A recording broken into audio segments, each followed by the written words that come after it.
All right, and we are live. Welcome everyone. Welcome all the people that are here, that are coming in, that will be filing in. The ones that come in. I have a very special guest with me today on our remaiden voyage of Center of the Board. I have with me Mr. Alex Shah, martial artist, historian, documentarian, of the soon to be released Grandmasters of New York. This is a honor and a privilege to have this brother here on this podcast with me this afternoon. Mr. Shaw, introduce yourself, sir. Say hello. Greetings to you, Tony. Greetings to all the people that's rocking with you. Um, yeah, my name's Alex Shah. In Brooklyn, they used to call me Thin Man. Uh, Produced, directed, coordinated the Grandmasters of New York, which is a feature. Well, actually, this is part one because I had developed and accumulated so much information that I had to break it into parts.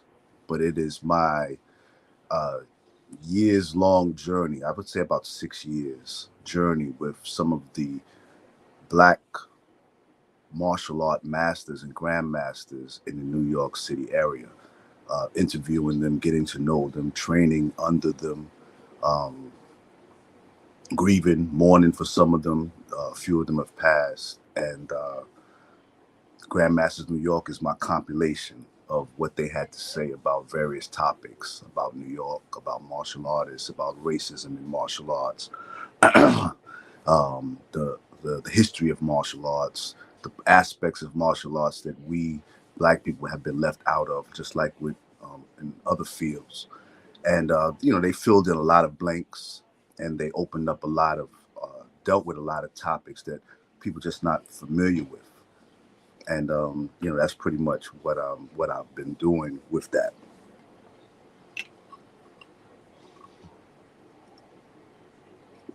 Okay, let's start at the beginning. Let's get right into it. Sure. How did how did you get interested? What makes Alex Shaw says, well, okay, I want to do this. I mean, how did you get started? Are you a martial artist? If so, explain what style. Explain how did it hit you? What made you make this documentary? Okay. Well, as hopefully will become apparent as we speak, martial arts has been in my life so much that I have to at some point sit back, go in the corner, and try to figure out what this is, because it's not really anything I've ever aspired to do. But it's just always been available in the personalities, and when I say personality, I mean my teachers have been such extraordinary people that it makes me look at myself and try to figure out, what's playing out here. And you asked about, oh, okay. So I've always had an interest in martial arts. Uh, when I was younger, I was incarcerated from the age of 18 to 27. And most of my friends right now, present day, are people that I met while I was incarcerated. One such friend of mine, uh, Brother Johnny, we decided to start filming just aspects of our lives as black people. And as soon as we made that, had that determined idea, he gives me a call one day and he says, had I ever heard of a man named Victor Moore? And I hadn't heard of him. And he says, well, the brother said he beat Bruce Lee. In fact, he said he beat Chuck Norris. And in fact, that's what they called him, the man that fought them all. He said he fought all of them dudes. Oh, you raised some hell with that one. You raised some hell with that one. The man Sure. that beat Bruce Lee. They Sure. started some controversy around that, didn't they? Yes. Yeah. And now at that point, we can go many different directions, but I'll try to stay on track of what you asked. And I guess we can discuss Bruce Lee and his place in Black martial arts culture during that time as well. Um, yes, so he said he told me all of these things about him, and I had never heard of him, nor did I heard of any of his supposed accomplishments. I Within a week or two, I was in Atlanta. I live in Brooklyn, New York. My friend, brother Johnny, he lives in the Atlanta area. So within a week or two after having that conversation, I found myself in a hotel room at 2, 3 o'clock in the morning, interviewing Grandmaster Victor Moore. So people who have been on my channel, Thin Man Ventures, that's one of the first clips I'd ever put up years ago, was clips from that interview, which is not even the whole interview. It's not even the whole documentary. I think his is about an hour long. I think I've tantamount to maybe half of that, 20, 30 minutes. So while there, and he started speaking about, because as somebody says in the introduction, you hear about the 50s and the 60s civil rights and the revolution and the Nation of Islam, and you hear about all of these things during that time period and the hard times Black people were having doing simple things like going to the bathroom, having a cup of coffee. We never really think about, well, during this time you had Black martial artists. If you're even aware that there were Black martial artists at this time, that were fighting in tournaments as well as doing other things. But Grandmaster Moore was a tournament fighter as well. You know, I don't want to devalue him to just that, but part of what he did was tournaments. And most of his stories centered around the injustice that he had to go through as a Black martial artist in the 60s, fighting. Now, this is a time, again, white people didn't want us to sit next to them. They didn't want us to use the same bathroom as them. They didn't want us to intermarry with them. But here these brothers are, they're fighting white people and beating them. So he was saying how it got to the point where they wouldn't even let the Black martial artists fight for first place. The times that they did let them fight, so you can fight for second place, we're not going to let you fight for first place. Fighting in places that you couldn't eat, think almost similar to what the entertainers went through. And while down there meeting with Grandmaster Victor Moore and interviewing him, I had heard that Steve Muhammad was also in Atlanta. And I have to admit, this was about 12 years ago. And I have to admit, even as the producer, director of the Grandmasters of New York, I didn't even know who Steve Muhammad was. It's just that the way that they were telling me, you know, Steve Muhammad is here, I knew Steve Muhammad was somebody. And we went to one of his classes. Now, am I going too much on that, or did I answer the question? Am I answering too much of the question? Am I leading in the wrong direction? Let me know. You're fine. You're answering the question. Okay. You're answering the question. You're actually by 5 or 6 questions ahead of where I Okay. wanted to go. Well. You know, First we thing I can want double to, back. yeah, it's all good. It's all good. First thing I want to do, right, is I want to show the clip, one of the clips from your teasers from the documentary that you have Sure. forthcoming. And I want to discuss this and break, because you talked about the civil rights movement and and that's where I wanted to start. That's why I wanted to come in at. You talked about the civil rights movement, but also what many of us can appreciate is that the civil rights movement had an ideological shift around the mid to late 60s, and it gave way to something called the Black Power movement. Right. And we're talking about sectors of other organizations that are not well known: the Republic of New Africa, Right. the 5% Nation, the Black Panther Party, in particular, the Black Panther Party. And so these martial artists appear to come out of that environment. They come out of that ecosphere. And before we get started, I want to go to, because we're going to discuss one of your teachers today. That is the old wizard, the old lion, Grandmaster Yehuda Shem. I think I'm saying his name correctly. Yeah. Yes. The old lion, Yehuda Shem. Yehuda Shem. Yehuda Shem. Yehuda Shem. Yehuda. Yehuda Shem Yehuda. Uh, that there was an interview, and I'll tell you right quickly before we go to the clip. I came across your interview with him, And in your interview with him, there was a scene in there where, and he says it quite, matter of factly. He says, "Well, I was underground." He said during this time, he said 1970, 71, I was underground. And that right there caught my attention. Yes. Because when this generation says underground, they think it's on some criminal shit. Right. And it's like, no, I understand what he's saying when he says he's underground.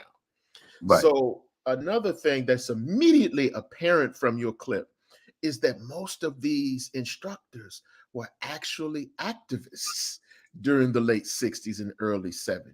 Right. And so that informs their position on martial arts, and it further informs their teaching styles, their philosophies, because if anybody knows anything about the late 60s and early 70s, that was during the period of this thing called COINTELPRO. Right. Brother Tony, can I stop you 1 second? Sure. Just reminded me of something that I wanted to say about the revolutionary movement, Black Power movement, the Black culture movement that was going on. Oh no, you mentioned about some of the martial artists being activists, and I just wanted to say that the reason why that was because the way we do with basketball and football now, people choose sides, and you walk around and somebody tell you, I like this team, I like that team, and they argue about it, get passionate about it. We do that with sports now. But back then we did it with issues. So the issues we were having with the culture, the dominant, so-called dominant society, were producing these type of conversations where you were picking sides.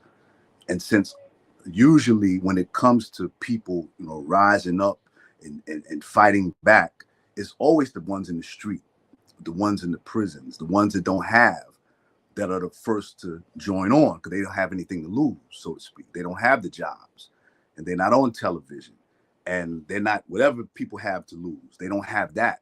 So usually you look at the Bible, the Quran, those were always the first converts and the first activists, if you will, for that cause. So that's why you had a lot of them, because most of the martial artists Black martial artists of that time, they either came from the street or they were comfortable in the streets, because not all of them, like Grandmaster Kime, he was very, very, he made a point of saying that he wasn't a street cat, but he taught street people. He walked the same streets, but that element was there in the beginning, which is why a lot of them were activists, because they were there on the ground, seeing things, being a part of things, suffering under things.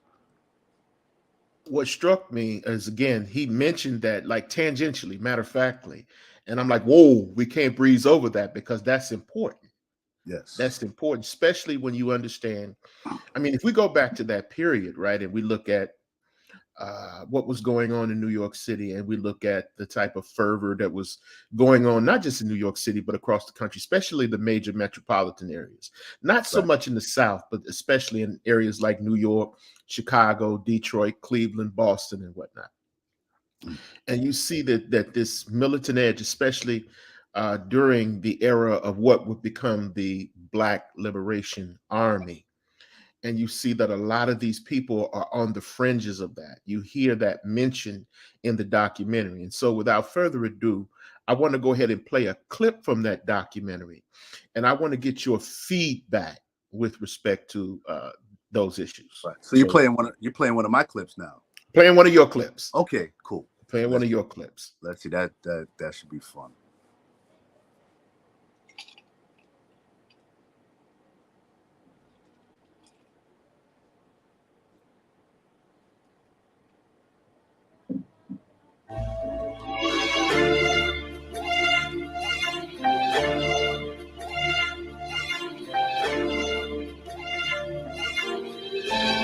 Well, it's about the Grandmasters of New York. It's about the great martial artists of New York that nobody really knows about.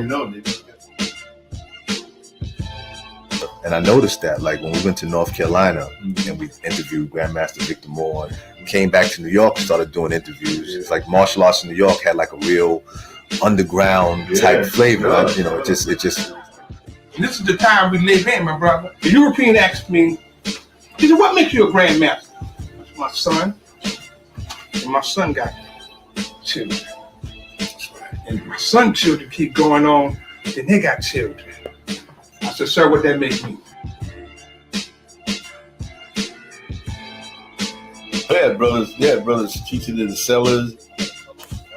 From the slavery, from disguising our art, but still practicing real defense kind of stuff, tactical fighting and stuff. Yeah! Brothers teaching in the basement, the yard, wherever they can get it. I have to put it in context because in New York, during the 50s, especially the 60s and the 70s, it was such a Wild West type atmosphere. The city was neglected to the point where it was lawless. Because in Brooklyn, if you don't know how to fight, they make a woman out of you. Break his fingers. That lawlessness produced a particular need for people being able to defend themselves. He knew his techniques worked because he was in the South Bronx. When you walk into your car, is not as easy as it might seem. You understand me? No telling what might happen. The martial arts in New York had a different flavor and vibe than martial arts anywhere else in the country because you really needed it. In our community, there's very strong brothers out there. You understand me? I mean, very strong brothers.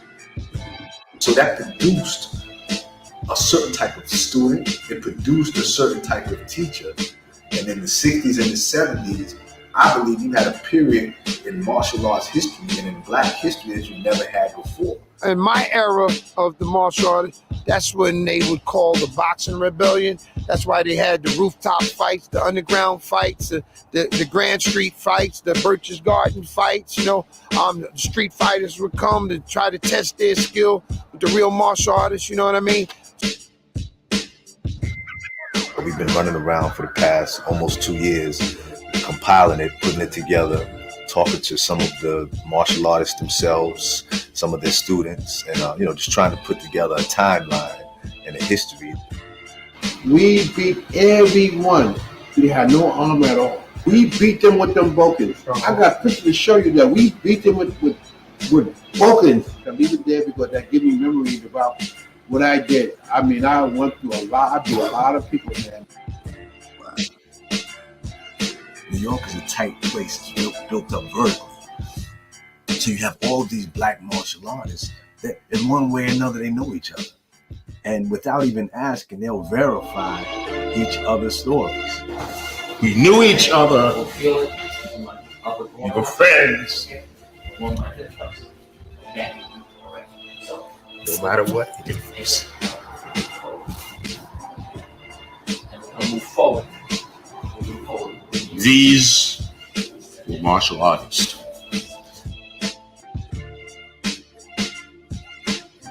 See that picture that I showed you?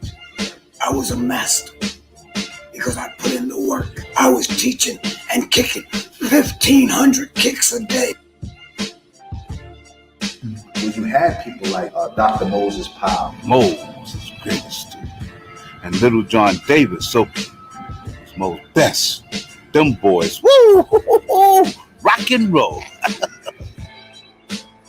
And that's something else that I learned, that one of the reasons why we don't hear about a lot of the martial artists that came out of New York back then, because the systems that they taught were so real that you didn't even, they weren't in tournaments. They couldn't go in the tournament because, because Moses didn't go there, they tournament. He didn't even like tournament. I always got disqualified.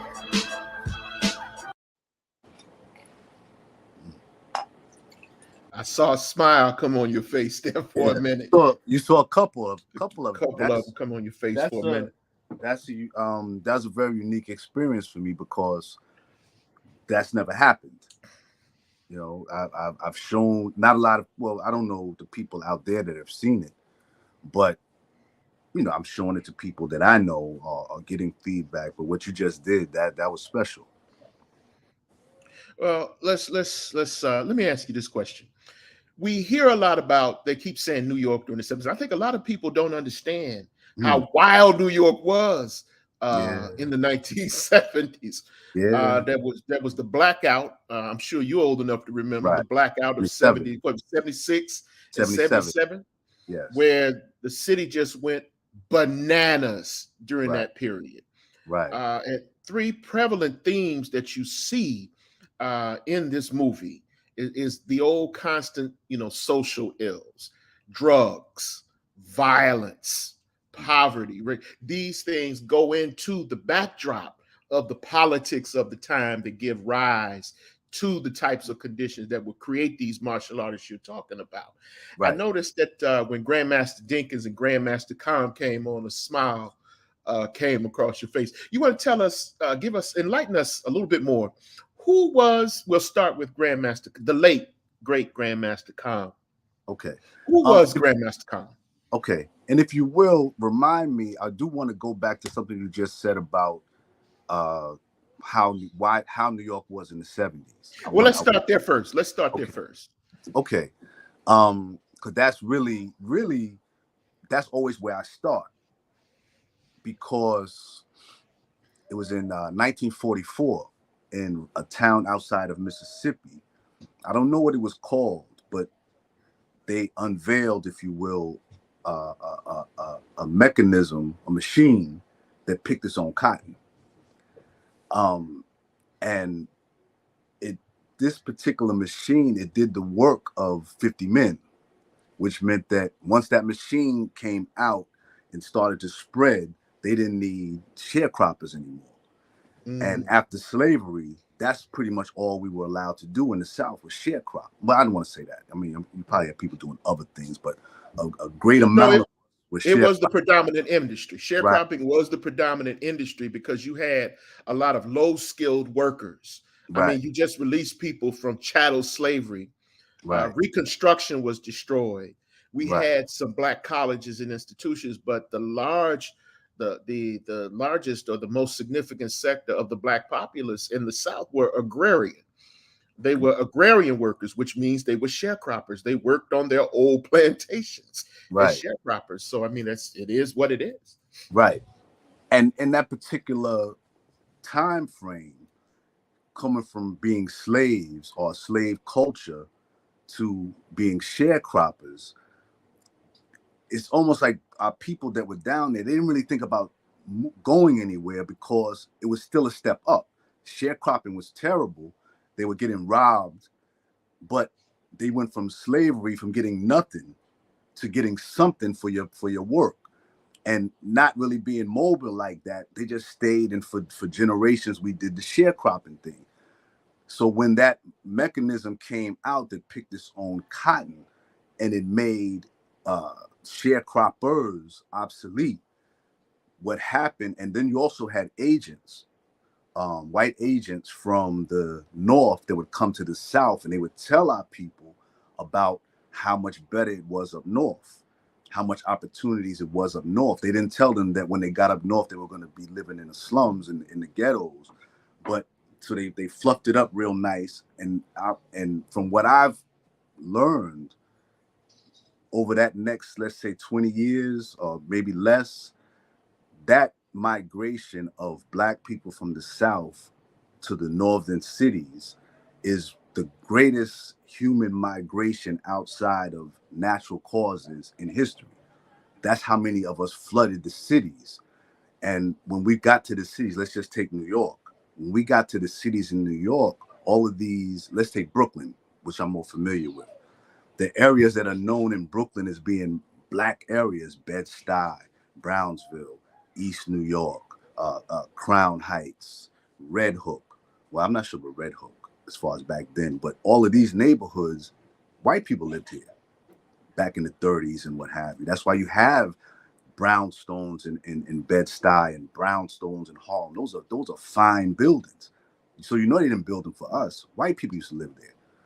And when so many of us came to the city, they began to leave the city and started the suburbs, Long Island and Queens and everything. That's how that started to flourish. And when they left the cities, they took the resources with them. And from taking the resources with, not even the police, they didn't police like they used to police when they were policing their own when we got here. Because a lot of them used to live in the city, and because of what they perceived, because of us, they had to leave their homes to go to the suburbs. And now they're coming back to work in the cities with a not just the chip on their shoulder, but they probably ain't like black people from the beginning anyway.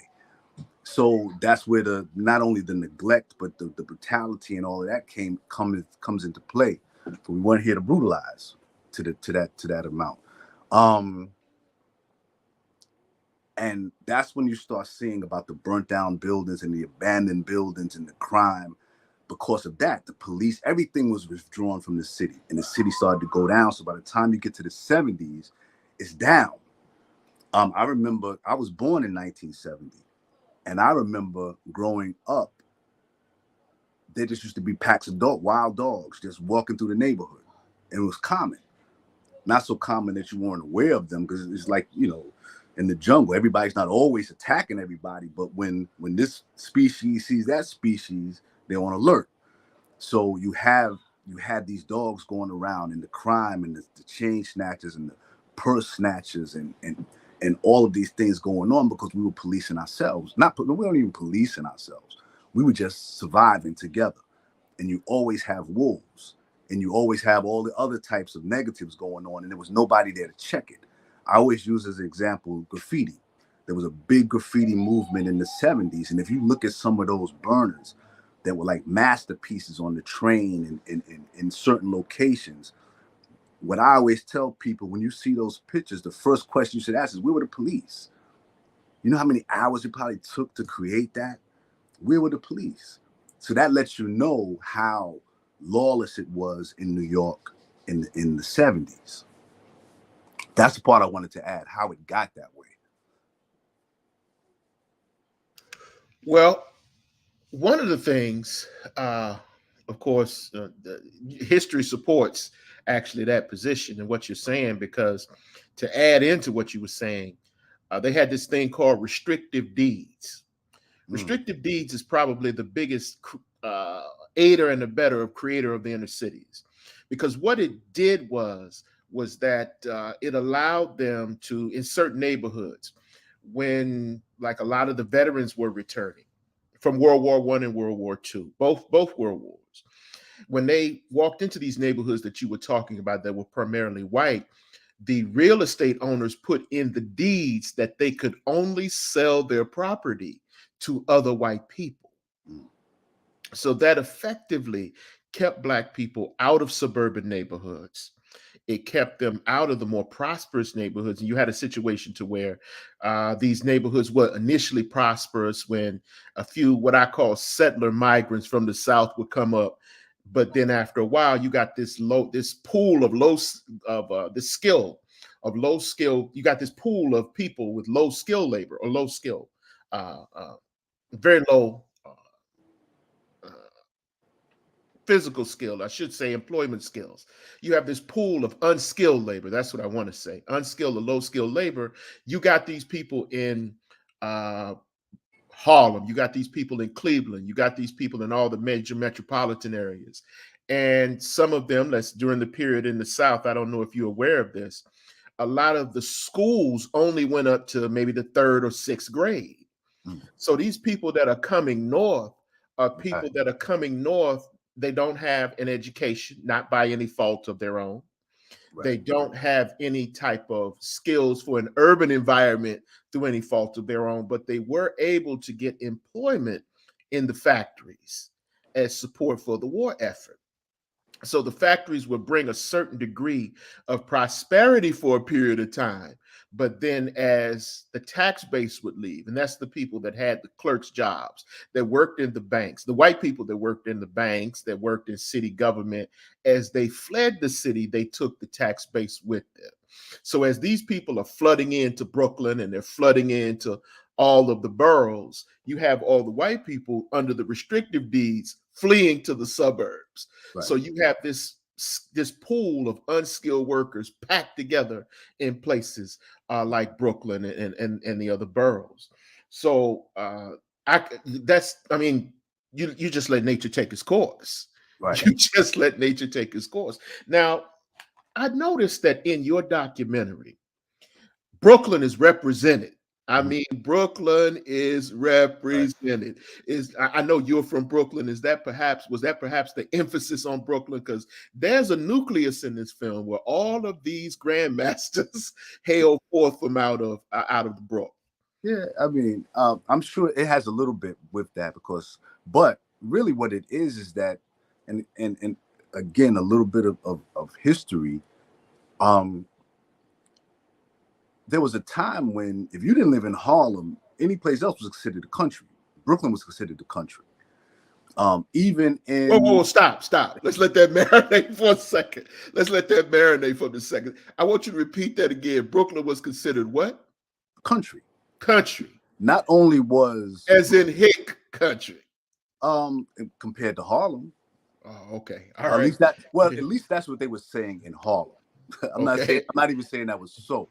Okay. But the people in Harlem felt like that because that's where the crux of us were. I'm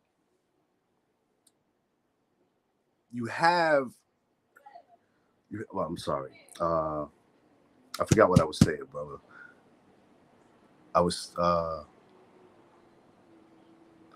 They considered everything country.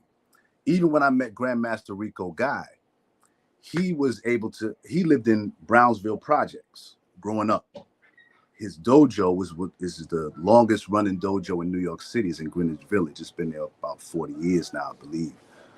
And when I told him that I lived in Brownsville at the time on Herzl Street, he said, "Oh, you're a country boy." Now, this is Brooklyn. This is not even Harlem. He said, "So you're a country boy." And the first time he said it, I just kind of let it go. I thought he said that, but I didn't stop him. Then he said it again. He said, yeah, we call that the country. Meaning that right there in Brooklyn, New York, in Brownsville, the same community, the people in the projects considered where the houses were the country. So all of Black New York wasn't developed at that time. And that's what I was leading to with that. Okay, go ahead. What were you gonna say? Go ahead. No, I'm trying to remember what your question was. Okay, I was asking, how Brooklyn was figured quite prominently. Okay, in the documentary. Okay, right. So it's all proximity. So you had the Black people in Harlem, our people in Harlem, they had a close proximity to the mafia, being that they were in lower Manhattan, because Harlem is still Manhattan. So when the Italians started deciding to use a lot of the our black entrepreneurs to start funneling the heroin, the Harlemites were the ones that had that relationship. So the heroin dealers started to blow up, and heroin started to blow up in Harlem. But when they needed some dirty work done, they would go to Brooklyn, because in Brooklyn, it was so far away from the action in Harlem and in Manhattan that the money wasn't trickling down. So that's why they have the thing, Manhattan makes it, Brooklyn takes it, because they were making money in Manhattan. And Brooklyn, the primary source of crime on the streets in the 70s, in the 70s, when I was growing up, was robbing and stealing. That's why you had the purse snatchers, and you had the chain snatchers, and you had all of that. I mean, you had a species of Black people during that time that I called, not that I called it, everybody called back then hard rocks. And because all they did was that sort of thing. That's what they thought. They were like masters at robbing, masters at stealing. It was a thing, even when you were younger, the same way like now young guys that are into the streets, they get into gangs and drugs. Back then, if you were going to get into something, you were getting into robbery. That would be your apprenticeship. Even as in the Five Percenters.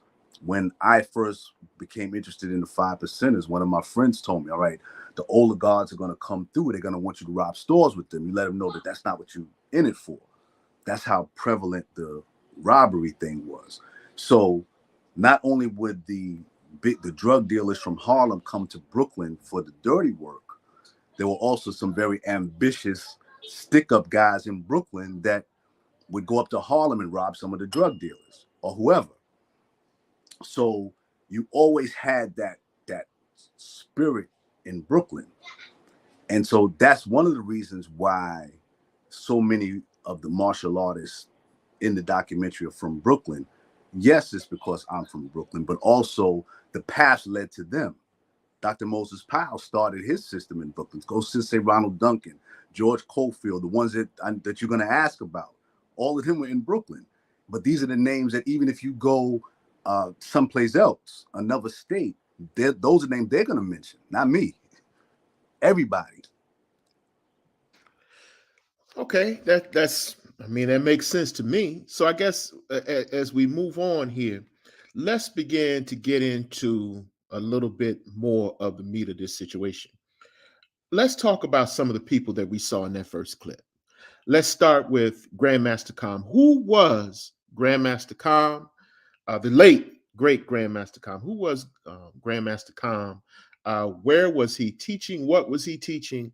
And what is his importance as far as your documentary is concerned? His contribution, I should say, for those that don't know, for the uninitiated. Okay. Yes, Grandmaster Cam.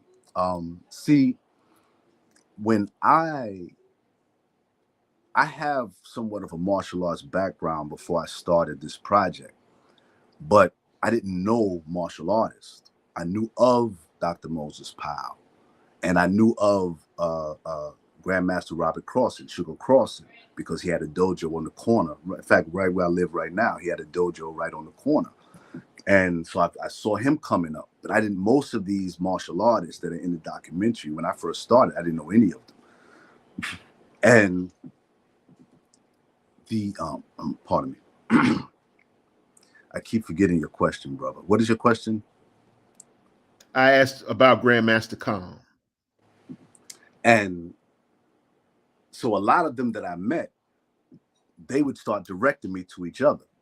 Now, remember, these are fighting men, warriors, and when you would speak with them, they would be so authentic. Their history would be so validated that when they saw that you were serious or they saw that I was serious, they would start directing me to who they respected. So there's nobody in that documentary that is outside that circle of respected martial artists that come out of that time. Tested and tried martial artists that come, every last one of them. I never even thought about that till just now, but they all validated each other. And Grandmaster Calm, that's how I met him like that. I met him through Grandmaster Solomon Quick. And when Grandmaster Solomon Quick told me about him, I had never heard about him. So that interview that you see, that's him and I inside of his shop. He had like a mystic shop where they sold oils, incense, they did spiritual work, things like that. And when I met him, that was my first time meeting him. And that was my only time. I was on my way back to see him when Grandmaster Sabu, who's not in the documentary, but who I interviewed, told me that he had passed. And while I was interviewing Grandmaster Calm, he made an announcement. I didn't include it in any of the footage, but he actually did.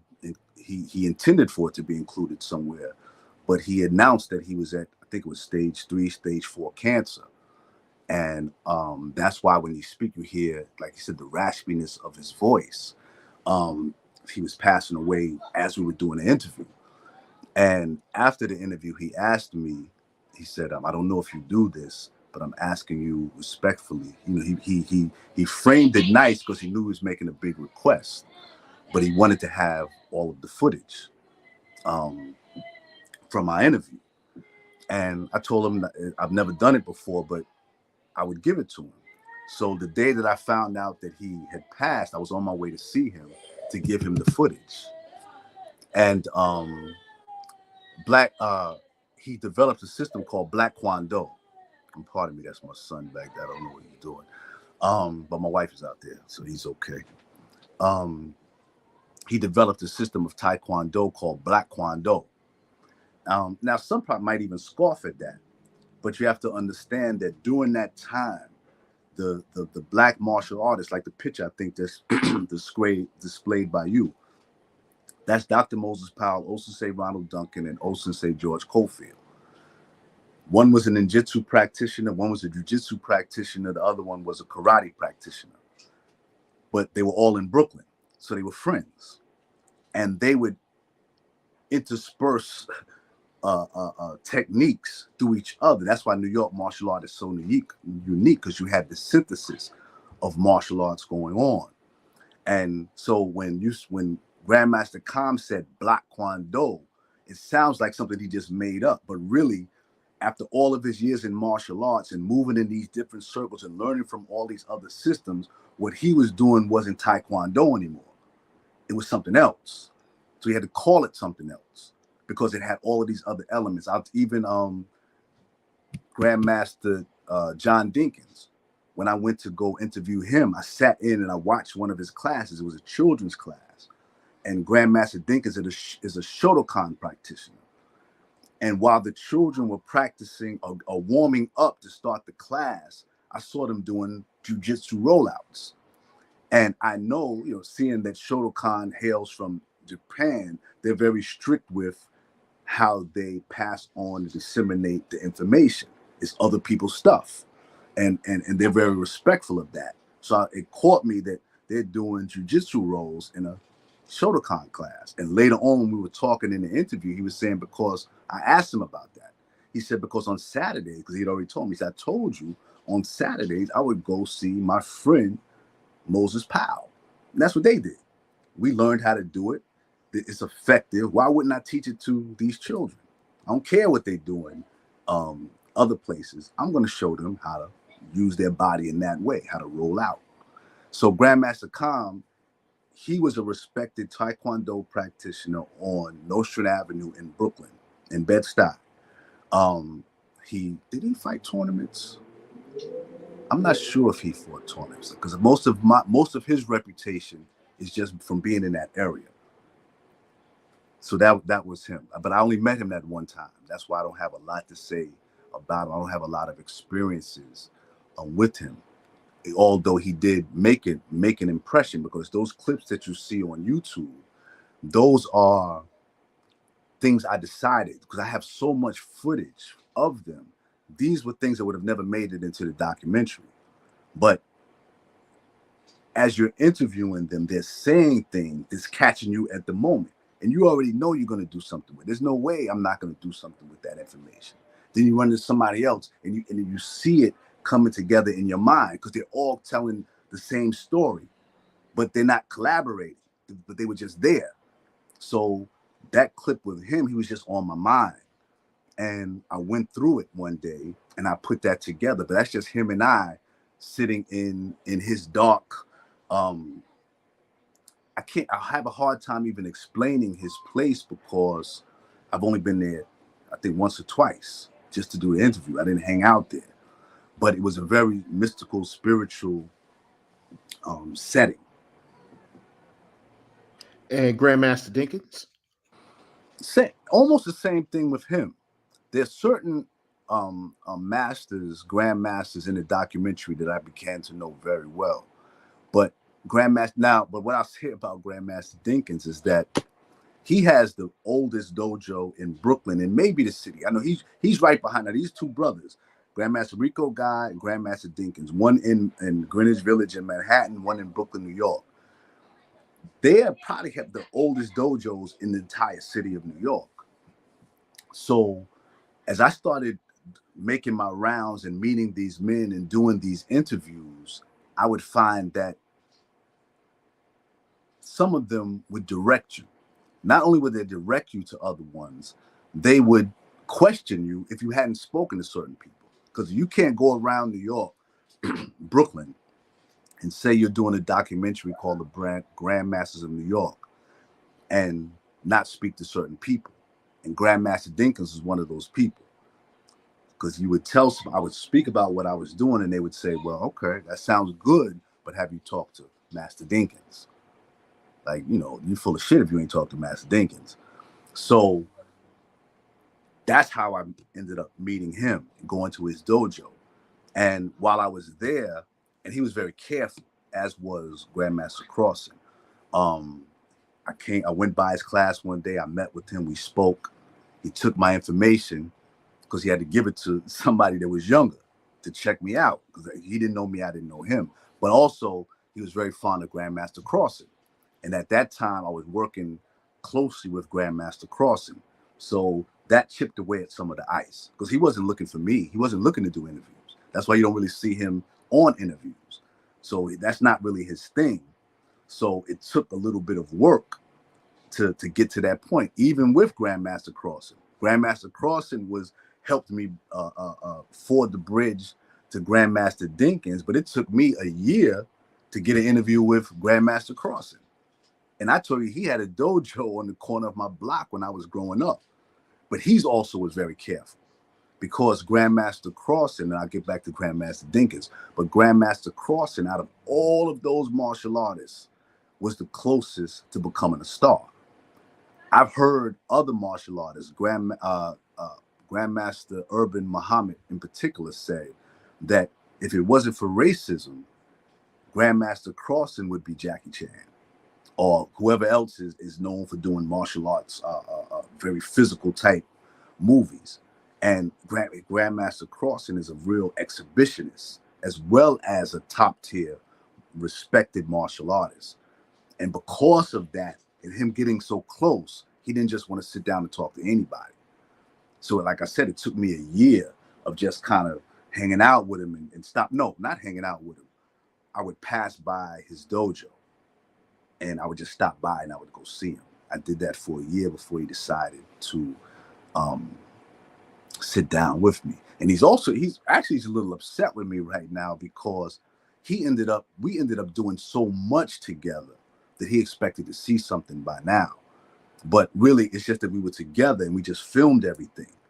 But I have enough footage on Grandmaster Crossing to do a documentary just on him. And you know, God willing, one day I will be able to do that. But that's the road that led to Grandmaster Dinkins. And Grandmaster Dinkins, not only being respected in the street, he was also a champion, a tournament fighter. And you'll see in the actual part 1 of the documentary where he says that we are the best in the world, meaning black martial artists. He said, we are the best in the world. He said, how do I know? He said, because I competed against all nationalities. And I beat people all over the world. And I've watched other brothers beat people all over the world. So for him at his age at that time, in his 80s, he said, I can say that we are the best in the world. That's Grandmaster Dinkins. Did you just say he was in his 80s? He would have to be.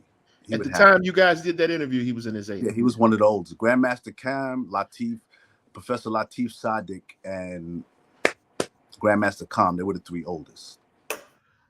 Okay, well, I want to go back to another clip from the documentary, and I want to get your reaction to it. This is part 2, Fight City.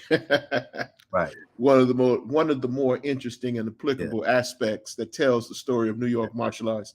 That might be my favorite. I think that might be my favorite. So we're going to go back and we're going to go through that, and we'll come back and I'll ask you some questions about that as well. Sure. You're listening to Center of the Board. My guest is Mr. Alex Shah, Thin Man Ventures, the director of the hard-hitting underground documentary, Grandmasters of New York. Also, Mr. Shah, we have your Cash App in here. We're going to try to get you some money to get that movie put out, to get that documentary put out. It is probably it's probably one of the more groundbreaking documentaries I've seen on Black martial arts. So here we go. Here's our second clip.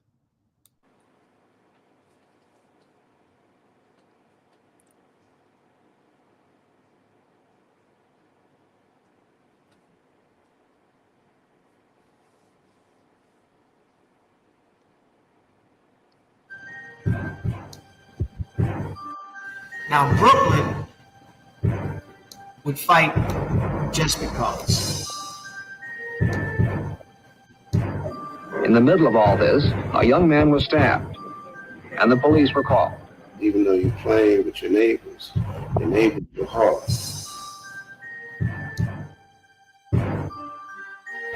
None of the kids you were playing with were soft. So you can be having fun, but you got to be able to go from fun to fight in a split second. Let me talk about my mother now. Been on that head by my mother. I mean, you know, we always street fighting You know.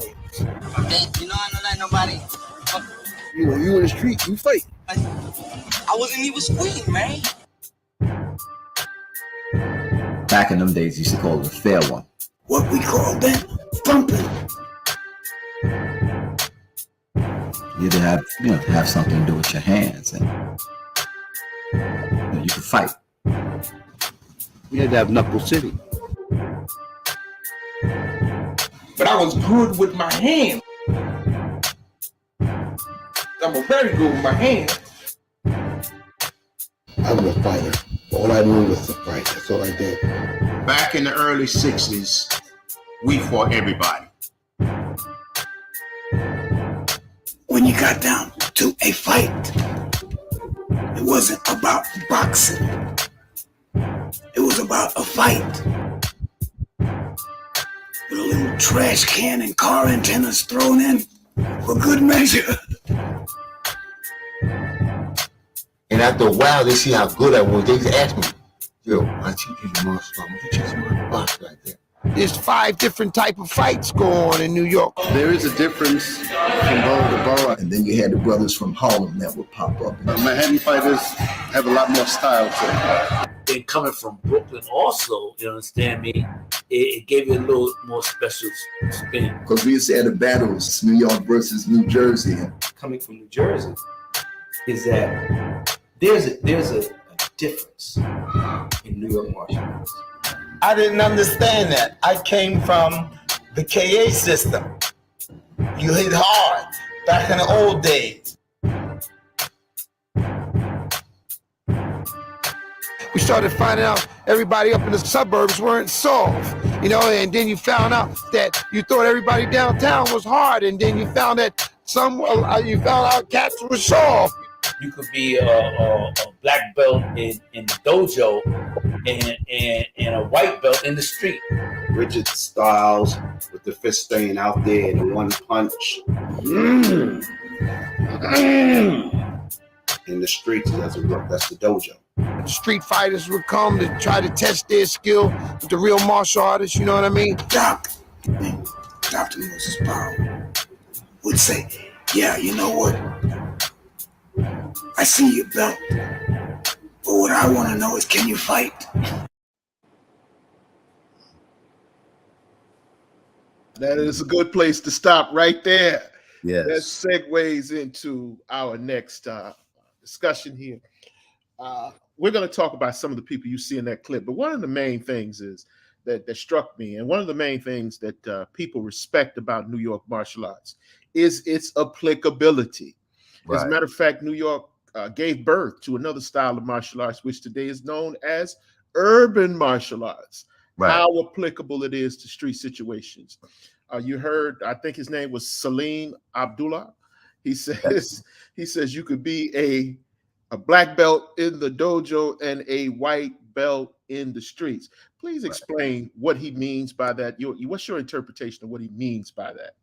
Okay, again, historically, because of what we spoke about earlier, the lawlessness that was New York, to have a martial arts school or to be a martial artist during that time, this was a time where you were always being tested. And not only were you being tested until people just knew who you were and left you alone, you have students that not only, well, let me just say, a lot of their students were gang members because the gangs were fighting. And it was almost like in football, or like when they integrated football. The Dodgers got Jackie Robinson, and Jackie Robinson played so well that all the other teams had to get them a Jackie Robinson. Now you have black people in baseball. Same thing with basketball, all of the sports. Once you let one of us in, we start doing so many things that everybody else has to get one. You see that at the World Cup.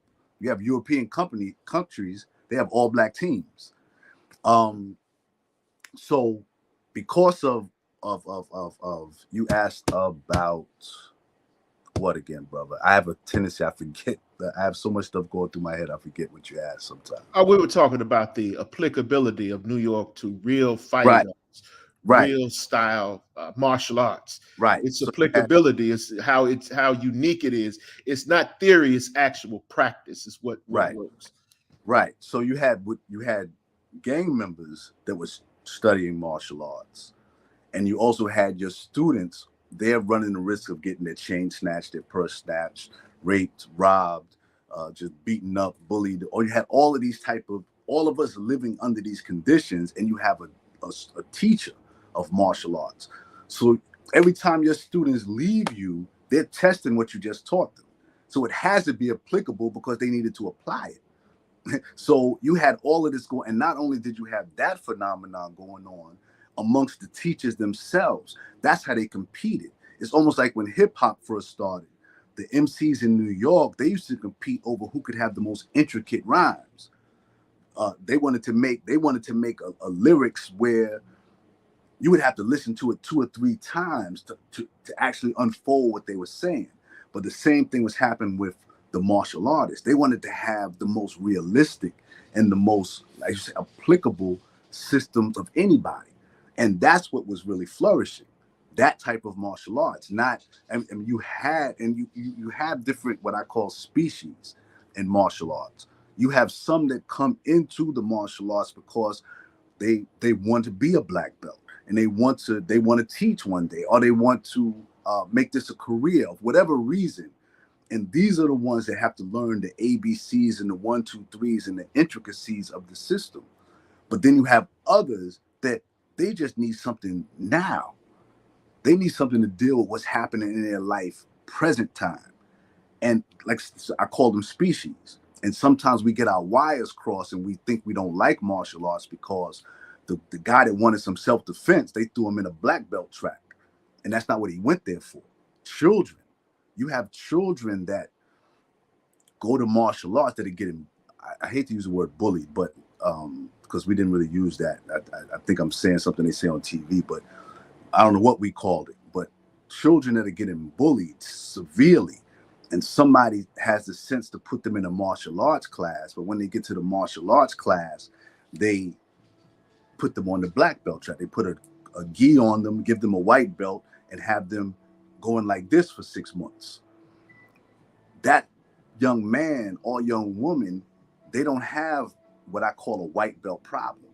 They have a right now problem. They needed something applicable. They needed something practical because they have stuff going on in their lives present time. So you take that with the children, you amplify. Now you have adults with razors and bats and ill intentions and guns and messed up childhoods and all of that. And that's the element you're dealing with. Like I said, you always have wolves. So in New York, of course, the wolves was running free. The martial arts over 2-3 decades refined itself into what is called urban martial arts, which certain things were brought into the reality. Because remember, prior to the development of what is called urban martial arts, we were studying what Chinese bought from China, or Japanese bought from Japan, or what somebody bought from the Philippines. But what these brothers did was they formulated it and filtered it through their experience, where you come out with something different, which goes back to Grandmaster Khan saying, I teach Black Kwando, because that's what it was.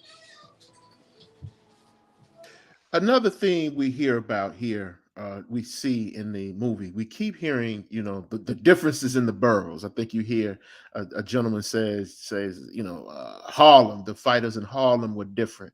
How were the fighting styles different across the boroughs? How were they different?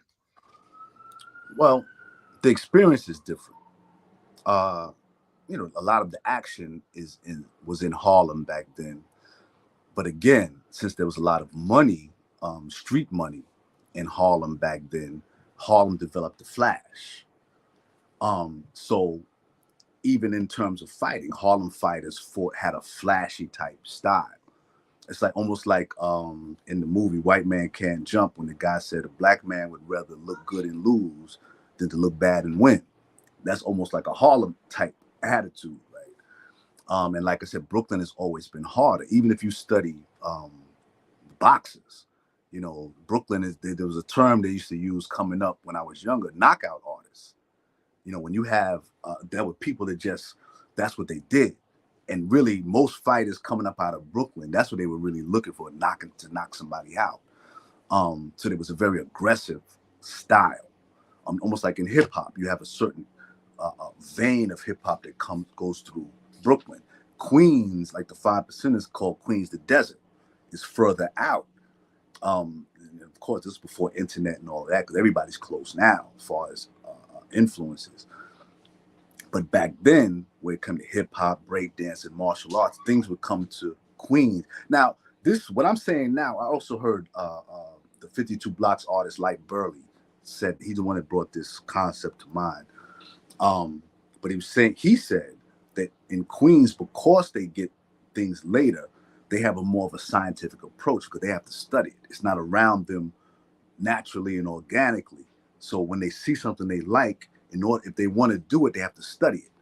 So their approach, their fight, that's why you have a certain kind of, again, in hip hop, you have a certain kind of lyricist comes out of Queens, at least back then. Brooklyn, Queens, Manhattan.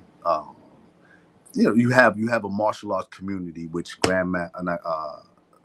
Archbishop Russell Davenport comes out of that, the Roosevelt, Long Island. But not only does he come out of that, that's where Eddie Murphy's from. That's where Public Enemy's from. The other EPMD, right? Roosevelt, Long Island. Right. Well, Rakim is like wine dance, but it's right there. Wine dance, okay. So you even have, you know, that it's because New York is so big. I guess you could even probably say the same thing with parts of Texas or other big states, that it's so big that that pocket has their own thing because of where that pocket is situated and what's it around. And that's what you have with the boroughs. New York is so big and everything is connected with bridges. So really you're really talking about people on the other side of the water. You know, so when Brooklyn talks about Manhattan and Manhattan talks about Brooklyn, you're talking about people that are on the other side of a bridge. That's why there's a separation, because it's separated. And that doesn't necessarily have to be a negative thing. It's just people are just different. Prophet Muhammad said the difference in my people are a blessing. So, but the differences come from a reason. There's a reason why we're different, is what I'm saying. But it is different. We got our first question in the chat. My man C Boogie Productions is in here. He's a fellow YouTuber. What is, and his question is 52 Blocks. Explain what that is. Explain what 52 Blocks is and how you became acquainted with it. Okay. That's a good, I enjoy that question because it gives a chance for me to insert something into the 52 block conversation that's often left out. Because you have a lot of persons that promote it now, and they've kind of refined it into just like a style of boxing, the 52 style of boxing. When really the people that came up with that was the opposite of what they were doing. Because before there was so many guns in the community, really the most feared person you would run into in the street, aside from a lunatic or a crazed person, is a boxer. Because, you know, there weren't a lot of guns. It's almost like Japan with the samurai. If you don't have guns, the guy with the sword is a guy everybody staying out of his way. That's how it was with boxers. And then when you would go into the prisons, that would be even more so. The boxers, I don't want to say they ran the yard, but they were a different species. And you had a group of brothers, mostly 5%ers. 5% and 52 blocks are very closely related. But 52 blocks, I would say, is a amalgamation of jail-style fighting, because you had other jail-style fightings in the state system in New York before 52 blocks. You had Stato, you had Jailhouse Rock, and there's another one that deals with footwork. It may come to me. But there were three main systems. These are based on three different prisons. And 52 blocks is almost like an amalgamation of those concepts. Not so much the techniques, a little bit, but the concept of, because Jailhouse Rock was for close quarters. So you're fighting on a wall and you're rocking and you're handling it like that. Stato was more like it was like a very refined form of dirty fighting, anything goes type fighting. And I don't know why I can't remember the third one, but that one was with a certain kind of footwork. Because in martial arts, because we come up in with television and movies, when we think fighting, we think hands. But footwork is often ignored, even in professional boxing.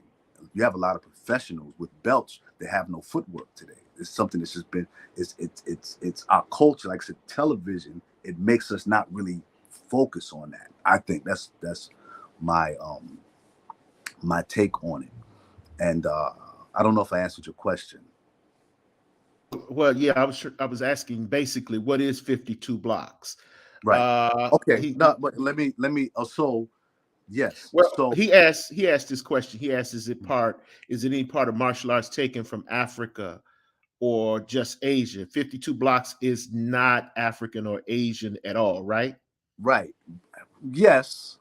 Yeah. I don't think not directly, but you can't take Black people from Africa that were warriors and not have some of that seep through. I don't think it's a direct connect that 52 block comes from Africa, but I think being from that tribe, that group of people coming from Africa, there's certain things that we have a different construct when we approach everything. So even they have a system. There's a brother in Jamaica I know a teacher. It's called shackle hands, and it's like a system of fighting if your hands are shackled from slavery. That's Bakari, Master Bakari. Okay. Master Bakari, yeah. So you have that, and even when you say 52 blocks, a lot of that was formulated in the prisons. But it's like almost like Black people, the slaves were the first prisoners. That we're the ultimate prisoners. So the prison fighting, I would say, you can trace it all the way back to the slaves that was put in chains. Because you're still in prison, you're still wearing chains. But anyway, so the shackle hands, so 52 blocks comes out of that type of environment. However, it was designed to counteract boxing. It was designed to fight boxers. That's why if you watch a serious practitioner of 52 blocks, everything that he's doing for the most part is foreign to boxing. These are things that boxers don't train for because they're outside the rules of boxing. They're outside the culture of boxing. And that's what the 52 masters master the periphery of that type of a fight, to kind of contain and to be victorious over a boxing man. All right. I hope that clears up that question. I have another clip that I want you to see here. I don't think it's one in you may have, I'm sure you have clips of this next individual. And that segues into the next topic of this interview, is that a lot of this, while they did take in, guys that were in the street gangs, a lot of these martial arts teachers, martial arts masters and grandmasters, a lot of them would be today called social justice warriors from the perspective that they were anti-drugs. They were anti-corruption. These men were the kind of Black men that you really don't see much in modern society today. They believed in going to war with drug dealers. I mean, that's something that you never hear about. That Black men going to war with drug dealers, especially in a place like Brooklyn at the time, which was the Wild West. So this next clip here is a clip of I believe he's the late great Master Fred Hamilton of Harlem. I think that was his borough. That was his borough, if I'm not correct. I want you to watch this with me, and I want you to give me your thoughts on Master Fred Hamilton. Did you have an opportunity to meet him and talk to him? But let's go to the clip first, and then I'll come back and get your impressions of it.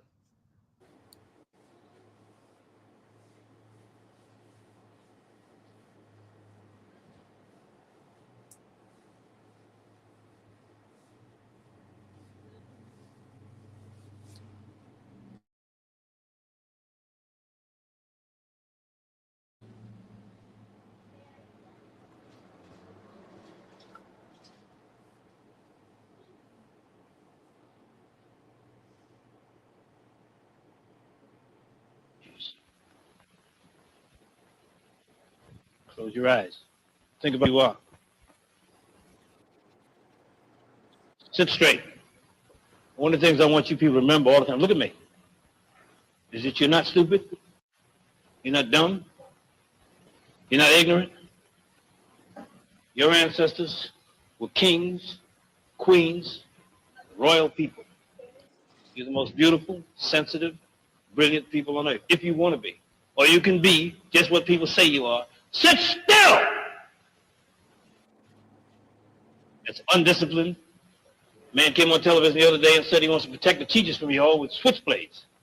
Now I'm telling you now, and you got to understand it, get your hands off the floor. Sit still! Just that there are people out there that will listen to me. There are degenerates walking the streets that will rape a little boy this size. It happened. 4 years old. There are people who will look and little old ladies, 70 and 80 years old. Now, you have got to have a chance. If you come in here and you play with me and you play with each other, then you're not going to remain alive. You could tonight, or you can live.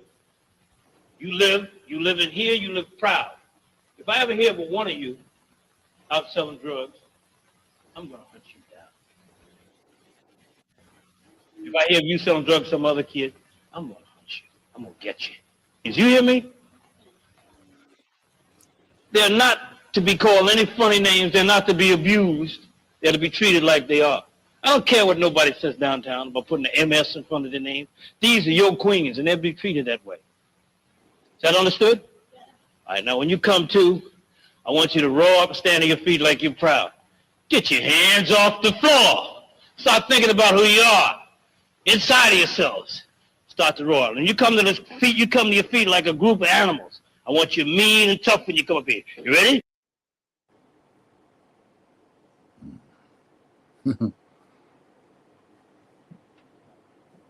Your thoughts, sir. Well, I never met Grandmaster Fred Hamilton. He was in Harlem, and all I could really say is that among the older martial artists, when they start calling the roll of the men they respected, his name would be there. And when I say the older martial artists, he would be even older than them. And one thing I'll say in general about the generations of his times, like Steve Muhammad and Grandmaster Victor Moore, and this is what I like to include in that conversation, is that these men became involved in martial arts before the movies. After a certain point, when you start talking to martial artists that are in their 60s and maybe early 70s, you'll hear them say, because of Bruce Lee, or because I saw, Five Fingers of Death, or because Run Run Shaw, and all of these type of things. But when you go further back, again, species is different species or evolution of martial artists back then that they joined for other reasons. And they joined during a time when teachers, there was no money in it, so they were trying to get rid of students, like in the movies almost, where they were testing students and making it difficult for you to stay. So Grandmaster Fred Hamilton, he comes out of that school. And again, a lot of them, they're not, almost all of, they're community men, whether they were activists at the time or not, but they're in the community. And they're not in the community scared, because they're fighters. That's why they're involved. Or some of them, maybe they weren't fighters and got involved. Well, that's something different. The phenomenon of people, a lot of the grandmasters that you see, if you listen to their stories, they got into martial arts because they couldn't fight. But again, the older ones, that's not so much the case with them.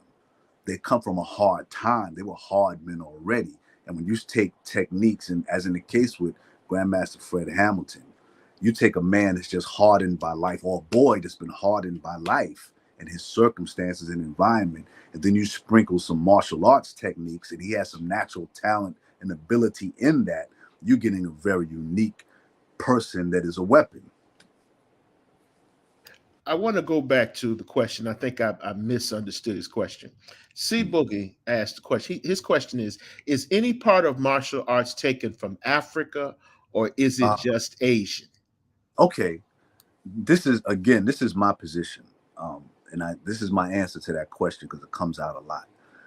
Is I believe that if the first people are from that region, meaning us, the original people, then there was a warfare to some extent. We, from the civilizations we had, we were a mathematical people, so our warfare had to be mathematical and systematized, which is what martial arts is, systematized combat. But I don't think it's what we see now.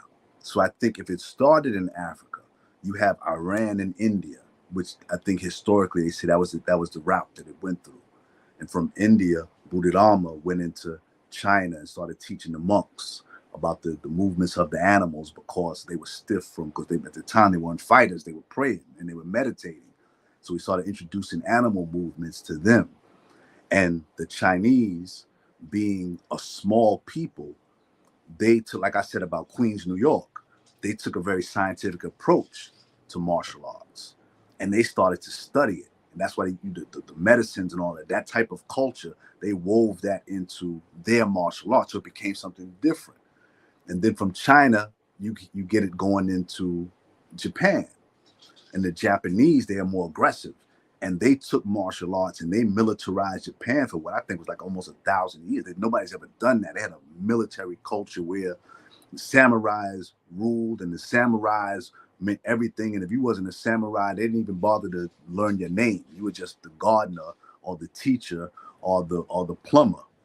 So the Japanese did that with it. But because they were bigger than the Chinese, they took a lot of the movements and the elegance out of martial arts, and they made it more direct, or what they call linear, whereas the Chinese were more circular in their movements. The Japanese were more linear because they had the size and they had the attitude where they would come at you. And then from Japan, with World War II, and then after that, the Korean War, you started having brothers and white people, everybody bringing martial arts back from Asia.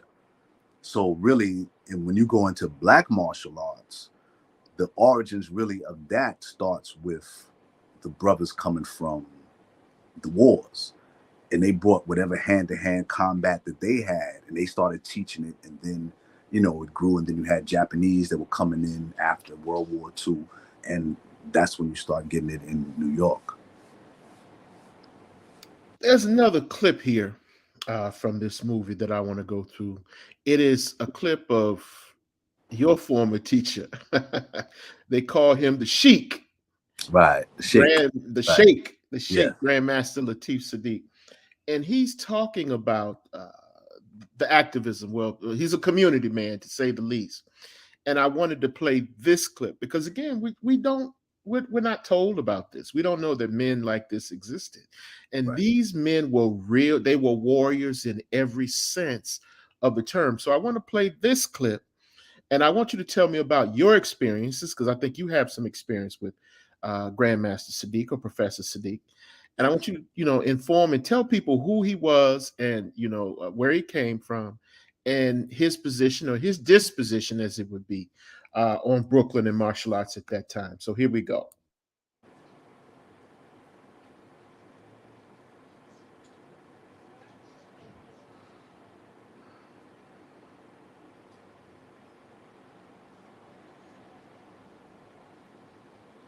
I'm going to be specific. We go track to it's going to be a transaction. You go right there.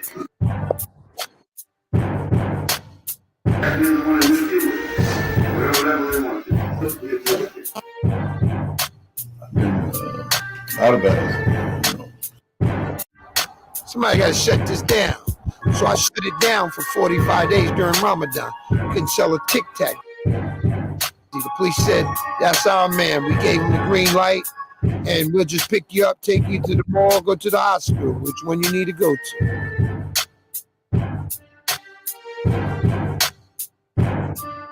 I tell you something. I beat up a lot of people, bro. Now I say it sincerely. Coming up in the game by 1972, I was good. Thought I could dodge bullets and all that shit. You know what I mean? They used to see me. They come in bound. Gang members. At the time, everybody was young, so everybody was fast. They ain't taking no ass with you. I was a master because I put in the work. Everybody was fast, everybody was flexible, you understand me? My legs were strong. I was fast. We did that good. I was teaching and kicking 1,500 kicks a day. You kicked ass. People always ask, well, do you think you can beat Jackie Chan? Or do you think you can beat Bruce Lee? Or do you think you can beat Mike Tyson? Or do you think you can beat Muhammad Ali? My answer was, I think I could beat you. That's an excellent place to stop right there. So let's start with Professor, the Sheikh, Professor Latif Sadiq. Tell us about him. Yes, the Sheikh and I got to be very close. He knew my family. I would take again, his generation. They didn't grow up on kung fu movies. They grew up on Japanese samurai movies, and he had old VHS tapes. And I think it was on Sundays. I would take my children when they were smaller to his home, and we would sit there and watch on his VCR old Japanese movies. Yeah, I have a lot of stories, and I'd say this. Well, let me say how I met him. That would be when they were still selling DVDs. One of my favorite movies is 30 Days of Night. So whenever in New York you have people selling DVDs on the corner, on the streets, whenever I would stop to see if they had that movie, I was having a hard time finding it. So it was a brother named Abu Safi was selling DVDs. So I'm looking, and there was a lady next to him selling jewelry, and they were talking. And this brother, older brother, Abu Safi, he said something that sounded very martial to me. And I asked him, I said, are you a martial artist? And he almost got offended. I would never advertise that, something like that, he said. But when I asked, was he martial artist, he sounded to me, because I had been studying Moses Powell and his material so much that it sounded like Moses Powell to me. Even though I never met Moses Powell, but it sounded like him. And when I asked him if he was a martial artist, that was why. And when he answered me like that, I answered him with something Moses Powell used to say. I said, whatever happened to each one teach one? And when I said that to him, it was like I took a bucket of water and dumped it on his head, and he just snapped out of the mode he was in, and he switched mode, and we started talking. And I told him what I was doing, and he said, oh, well, you need to meet Latif Sadiq. He said he's one of Moses Powell's oldest students, but he's a recluse. I've been trying to get him to train me for years. He won't, but he's very brutal.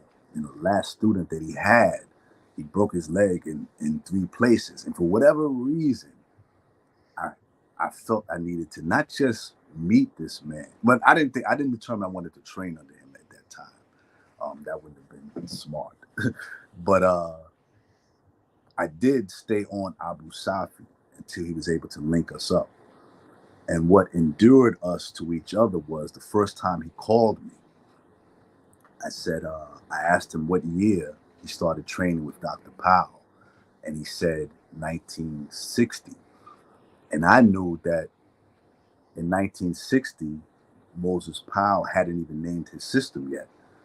It was just called Self-Defense Complete. So when he said 1960, I said, oh, so you were around with Self-Defense Complete. And he just got quiet on the other side of the phone. And he said, do you know how long it's been since I've heard those words? Because people don't call it that. And I met the next day. And I'll be honest with you, I've interviewed over, and this is out of respect for him, I'm going to be honest with you about this, because I want it to be on record. When the day before I was going to meet him, I actually prayed. I prayed to Allah to put it in this man's heart for him to train me. I don't know why. You know, I interviewed over 40 masters and grandmasters. He's the only one I ever did that with. And when I interviewed him, he's telling me all of this history and his accomplishments and his relationship with Dr. Moses Powell, and then we for a while we interviewed. We found out that we had a lot in common. Then he took me downstairs, and he started showing me videos of himself when he was younger. And by this time, I didn't just do this part with him. I got my interview, but now I'm angling on training under him. I did this with a couple of people, but he was the first. And when I got around to asking him, I said, "How much would you charge to train me?" He looked down and he thought about it, and he said, $5. I said, $5? He said, "Yeah." He said, "Every time you come see me, bring me $5. And he said, "Because I got to charge you something." And he taught Arabic because he used to live in Egypt. And sometimes after we would train martial artists, myself and my son Raheem, I would bring my son Raheem with me, and we would go upstairs and he would teach us Arabic for $1 a piece. I trained one of his closest friends, who's also in the documentary, Dr. Ali. They go back to the days that you're talking about with fighting the drug dealers. And Dr. Ali once told me, he said, "If you train with Latif for 3 years," he said, "a person I have a hard time dealing with you." I stayed with him for 2 years. And when he died, I cried harder for him than I did for my own father. Wow. Wow. Let's talk about that interview. I'm going to leave that one alone. So let's talk about that interview that you see him conducting there with the microphone. Can you give us a little bit of insight on that interview? Okay, yeah, I can. That clip that you see later on, after we had gotten to know each other, he had been training me. He pulled that VHS tape out, and he was showing me the footage. And before he played it, of course, he gave me the background. They had been fighting with drug dealers. Well, actually, it started. See, and you have to keep me on track.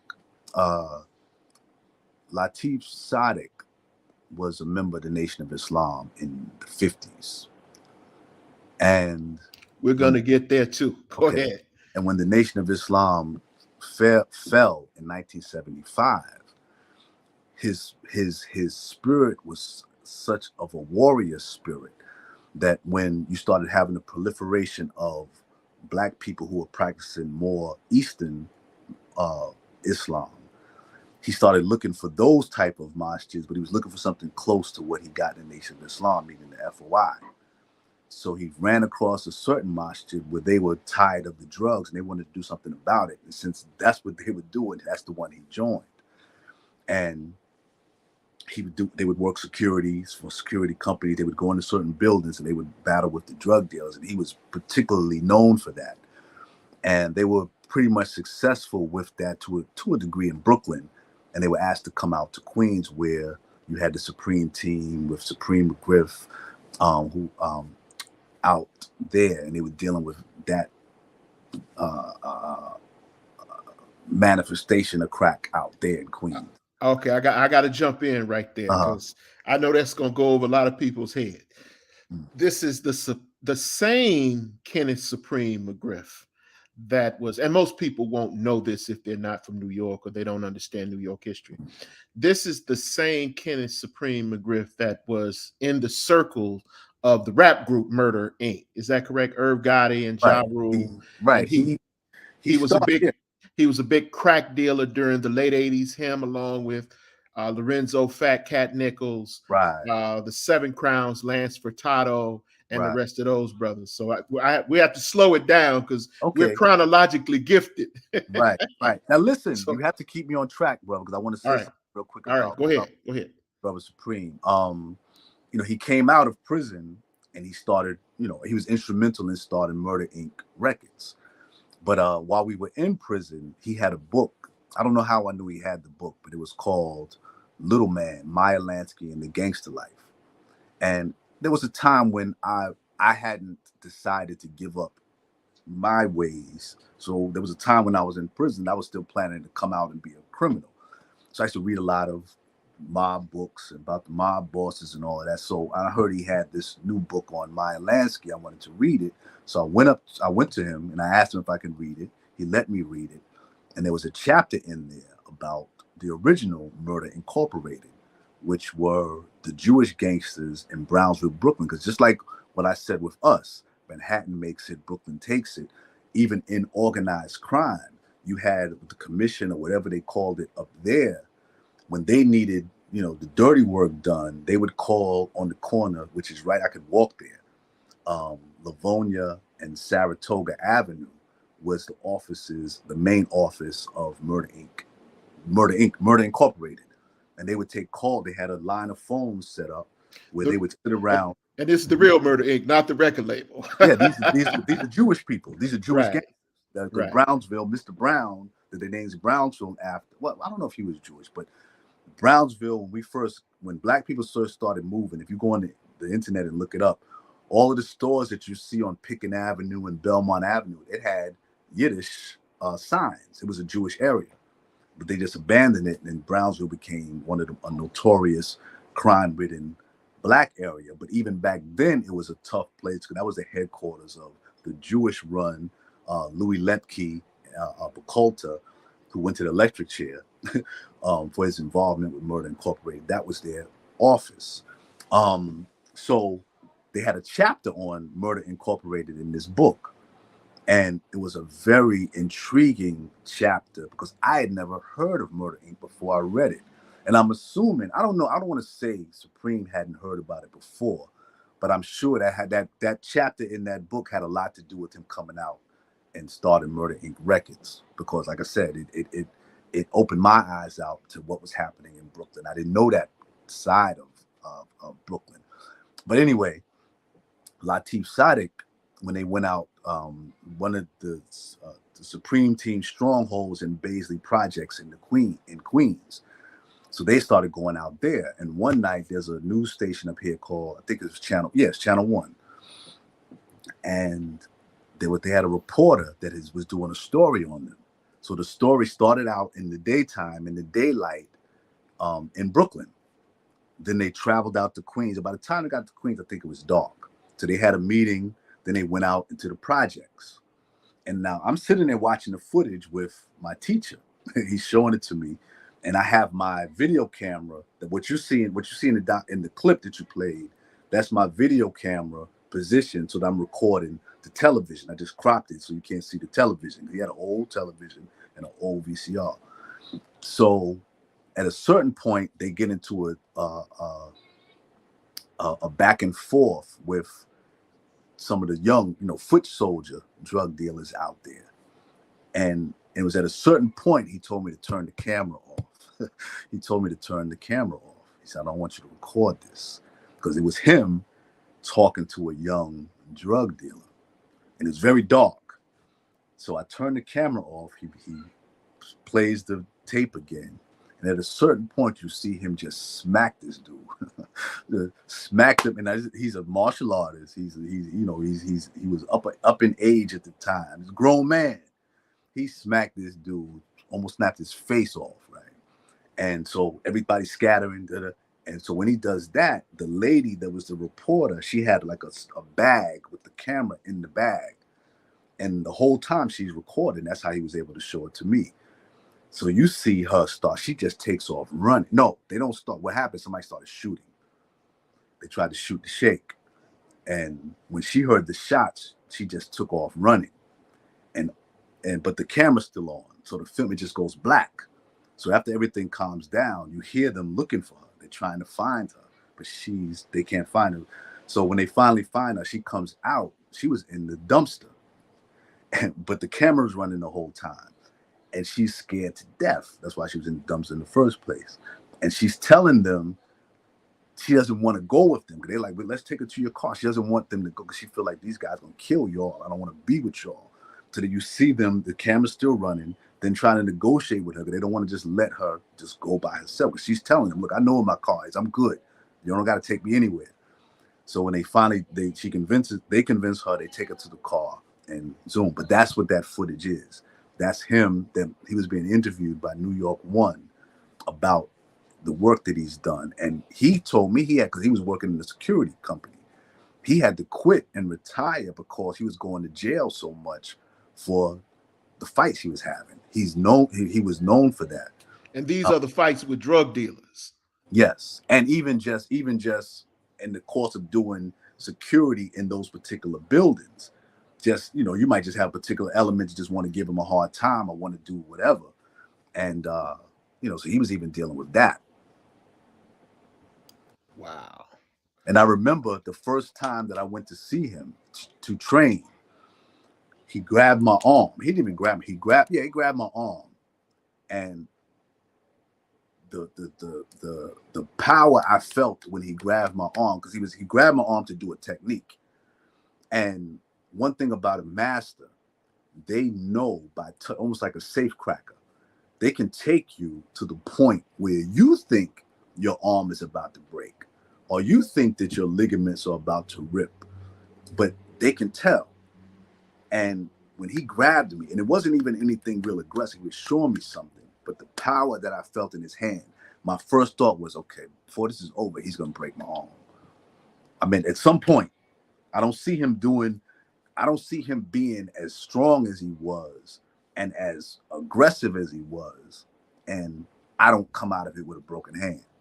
And he never did, and it never happened, but that was just my first thought the first time he put his hand on me. Wow. And you say he's passed on? Yes. Yes. And I tell you a quick story about him. One time he had smacked one of his lawyers, because he was very, very intelligent man, and he was a self-made, educated and businessman, and he had done so many different things that he had a lawyer, a Nigerian lawyer, and something was about money, and he saw the lawyer, who was also a Muslim, at the masjid. They got into words, and he slapped him, because I didn't even point. He slapped the other guy, and he slapped him too. But so he had to go to the office one day to talk to his partner, because the other guy's not going to be his lawyer anymore, because he just slapped him, and he wanted me to go with him. And it's cold outside, and he shows up on a scooter, and he's calling me to come down, and he wants me to ride on the scooter with him, right? And that's my teacher, all right? So I like to wear hats, so I had on like an Applejack, and so I take my hat off. I said, yeah, you know what? I'm not going to be able to wear the hat when he gives me a helmet, so let me just leave the hat in. So as soon as I get outside, he's sitting on the back of the scooter, and he looks at my head. He says, you better go get a hat. Your head's going to get cold, which means he don't have no helmet for me, right? So I get on the back of the scooter. Now, anybody knows Brooklyn. We're in Browns. He picked me up at my place in Brownsville, and we're going downtown Brooklyn. People don't even like to drive downtown Brooklyn. And I'm on the back of this scooter, and people are pointing at us because we look quick. I'm 6'1", right? And we're cutting through traffic. And before we started, he said, the thing I like about the scooters is you don't have to stop at the traffic lights, which is the last thing I wanted to hear. I wanted him to stop at the traffic lights. So he's driving this scooter like it's a bicycle. And at the time, he was 82 years old. I forgot to mention that. And also, I don't even know what's waiting for us at the office, because we're going to the office of the guy that he slapped at the masjid. So that's why he wanted me to go, because I'm telling him, look, I'll take the train and I'll meet you down. He's no, we got to go together. He said, Elijah Muhammad said, always take two, at least two. And he was stuck on that. And so we went and, took care of that without incident.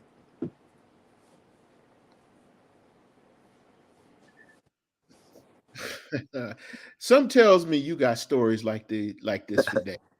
Some tells me you got stories like this for days. That's why I keep losing my track, because I'm thinking of 15 different things while I'm answering you. Let's talk about, and we're going to go into the final segment of the interview here. Let's talk about the Nation of Islam. Sure.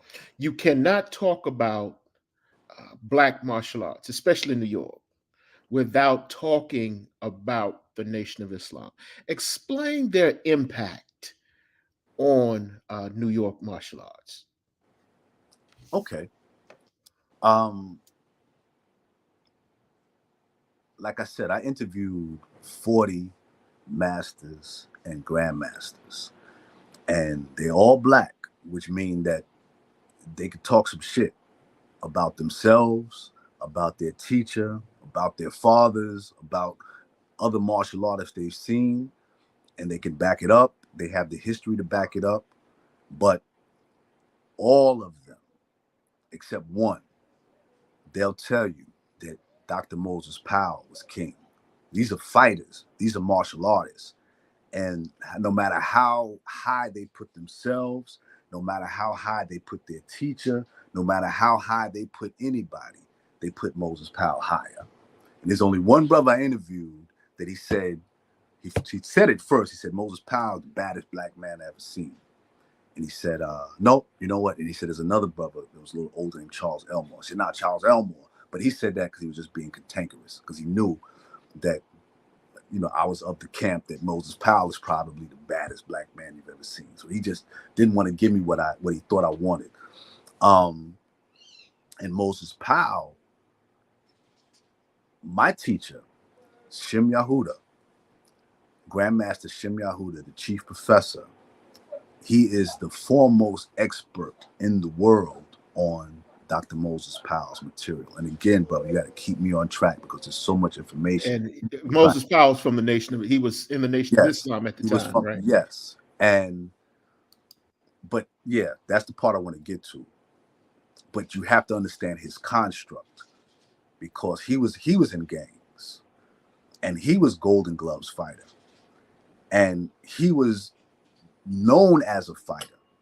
And when he met his teacher, well, actually, from what I understand, it was a brother named Rumza, who the picture that you see, who's passed, of Malcolm X with the ring on his pinky. Brother Rumza was the jeweler, or a jeweler, master jeweler, and he had given Malcolm X that ring. And he died a few years ago. I don't remember the year, pardon me. But some say that, and I've read that when he went to the mosque, he saw Rumza practicing martial arts. He was intrigued. However, he also had his teacher, his primary and only teacher, Professor Visitation, Florenzo Visitation, or Professor V, who was from the Philippines, who was a very small man. And when Moses Powell, as a gang leader and a Golden Gloves fighter, when he stood in front of Professor V was able to handle him with such skill, aggressively, that it made him an instant believer in that man. However, Dr. Moses Powell at the time was special as well. So from that moment on, everything that he learned from Professor V, he put it through the filter of, would this work in a gang fight? Would this work against 10 people? Would this work on a staircase? And if they had a gun, if they had a knife? See, that's New York. That's modern. And it was, and my teacher, Shem Yahuda, told me that at a certain point, I think it was when he was 14, said he prayed to Allah for a martial arts system for the modern day man and woman. And that when he made that prayer, after he made that prayer, he couldn't sit still in his seat. They said he would just see a cat walk across the mat. He would tell everybody to get up, and he would teach based on what he saw.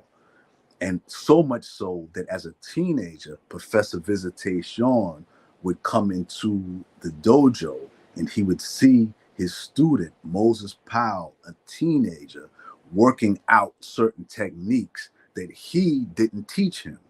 And he would grab him and he would almost attack him and say, who sent you? Because he thought he had another teacher. Because if you don't have another teacher, where are you getting this from? And he would tell him, I don't have no other teacher. It's only you. But that's what was coming to him. Even as he got older and got more prominent, individuals that for whatever reason, they wanted to backdoor Moses Powell. They didn't want to train with him. They wanted to learn but they didn't want to train with him. They would go to Professor V, and Professor V would say, no, I can't teach you what Moses is teaching. I didn't teach Moses what he's teaching.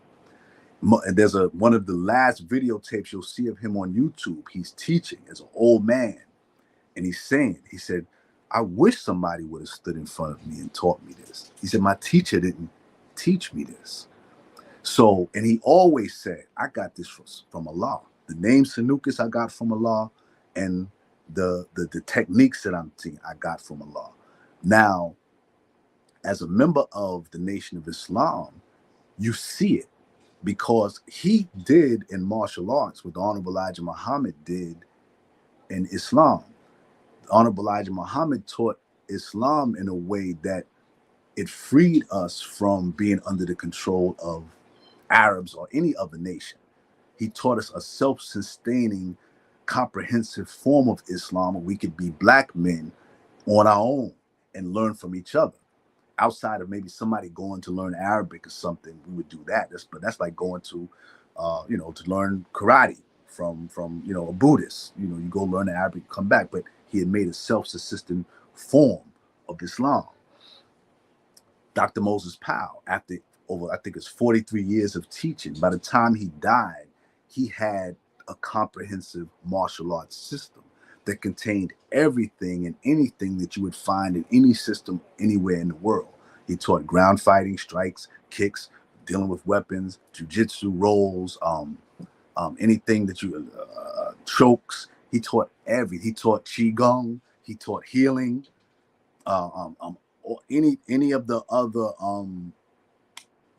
not finite parts of martial art. He taught it all, where we were not beholden to any Japanese, Chinese, anybody else. You study this. Most systems, if you're doing karate or taekwondo and you want to learn how to fight on the ground, you're going to have to leave your teacher, go somebody else and let that person teach you how to, maybe not leave your teacher, but you got to have another teacher to teach you how to do that. Moses Powell created a system where you would never have that dilemma because he taught everything. And so the impression that Islam had on Dr. Moses Powell is the pivot that he carried New York on his back as far as martial arts is concerned. So that is all through there. And you see it even in his approach, even in the way he looked at it. And what you do have, which made it so effective and which made it so deadly, was that my Grandmaster Shim told me something one time that is so simple, but I had never thought about it. And it was that no nation teaches another nation how to defeat them. So for years, we had been relying on the Japanese and the Chinese and even the Philippines and even the Germans before that to teach us martial arts, not realizing that, are they teaching me like they would teach their brother or their cousin or their countryman? And why would they? We might even do that. Why would they do it? So, but Moses Powell being one of us, and not only being a master, a grandmaster, but a doctor. The degree of doctor is superior to the degree of grandmaster. And so because of that, and his genius and his talent and his love for his people, he didn't cut those corners. He didn't leave the keys out. He gave us the keys of martial arts that people weren't giving us. That's why it was known that he could take a green belt in his system of Sanukis and put him against a black belt. And it was done. His white belts were in the street beating people because he would say, you need this.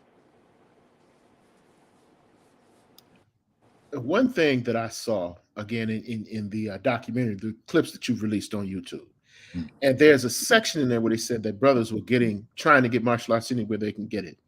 And you see images of the FOI practicing martial arts in the mosque. Yes. How influential were they and the Nation of Islam on martial arts?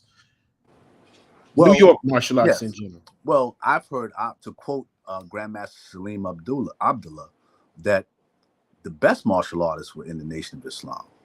A couple, even Brother Latif Sadiq said that. And you had some great martial artists in Newark, New Jersey as well, and other places. But the fact that you look at the world, regardless of what a person may think of of religion, there's a thing called religious zealots.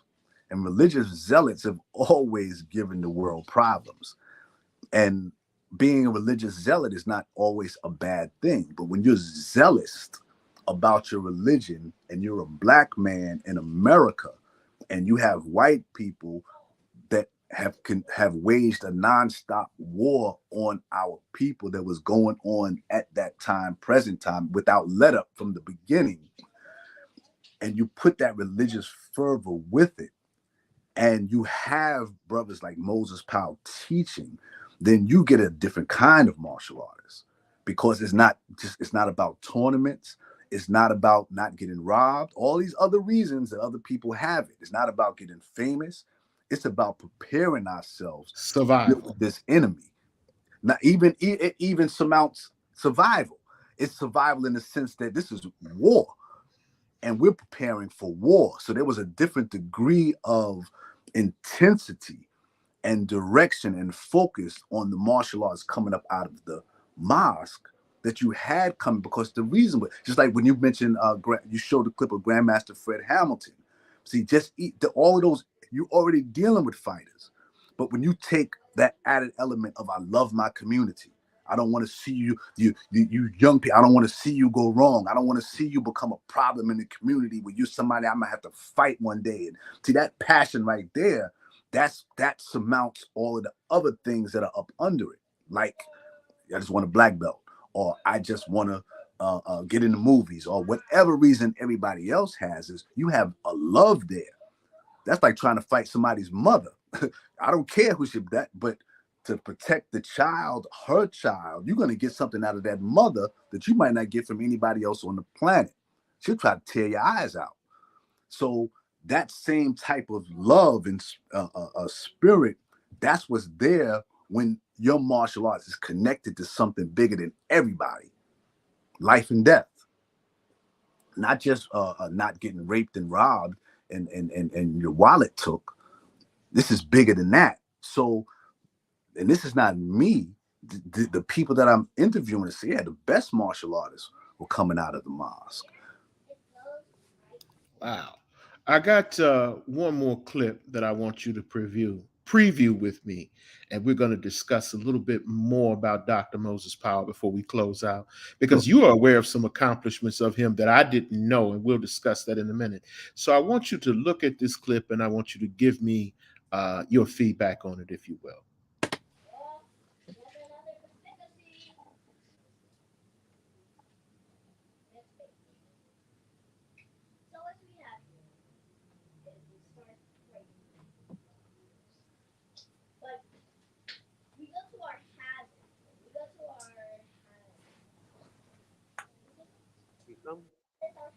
Without a lot of effort, motion, locking him up from here, holding here the throat, locking the fingers up into position. Like if he tries to do anything from here, it wouldn't be wise. Again, it wouldn't be wise at all. Again, if his friend was there and moved towards him, it wouldn't be wise at all. Again, right? Lock and hold. Grab it again. Now he's holding here. This limb here is free. Striking here, looking at this, locking right up, and coming across. First, you can do one thing at a time. The mind registers like there's something for some people. All right, locking him right up, coming across, taking him down, to arm spin. Right? Mobilization, holding right here. Gotta move, gotta get up. Mobilize the man, so help comes. Help, right?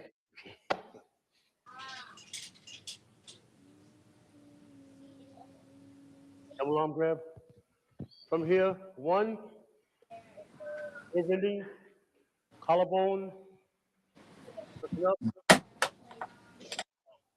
strangling, smother at the same time. Look, right? Defense against grabs.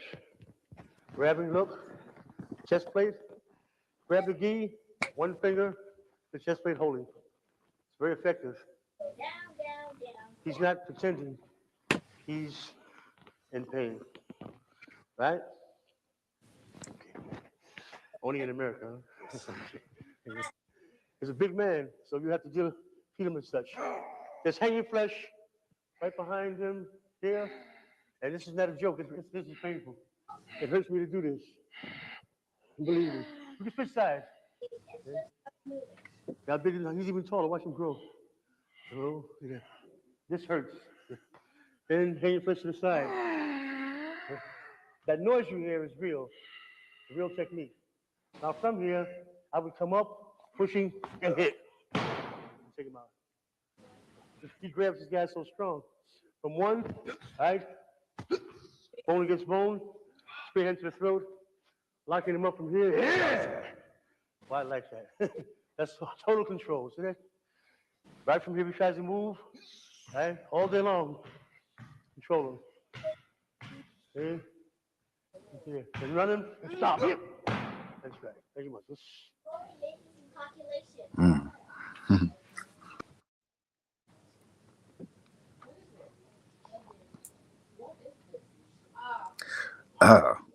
Your thoughts, sir? That is so many.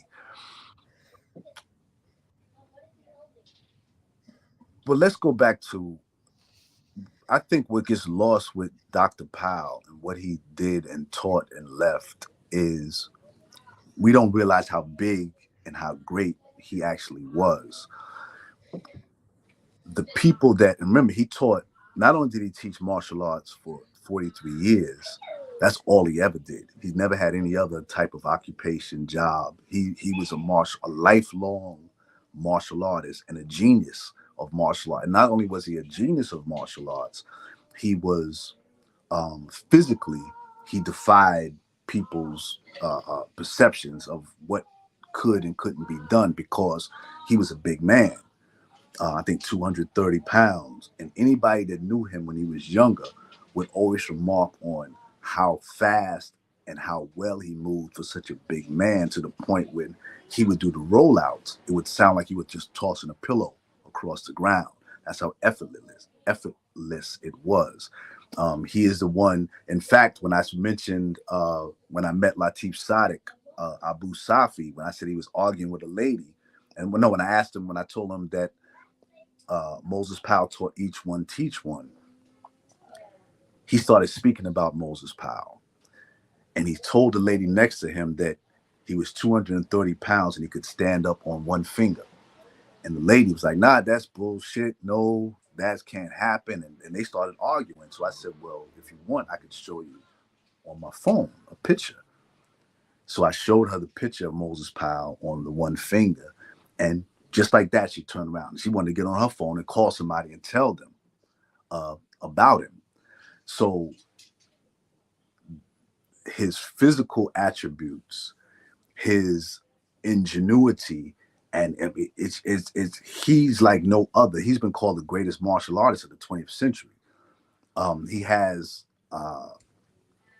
17 Grandmasters that he had produced. And that particular videotape that clip that you showed, that is called The Fighting Concepts of Moses Powell. When I was first released from prison, I used to sell those. I used to make wrappings up, covers for it, and I would sell those on the street.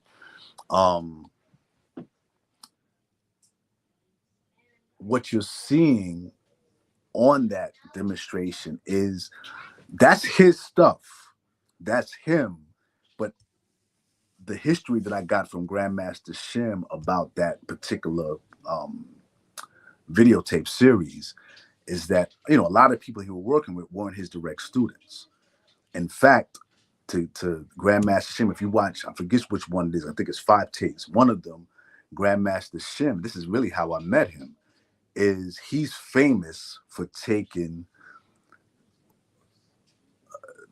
the famous ass whooping in those fighters' concepts, because he was a direct and devoted student to Dr. Powell. They came together.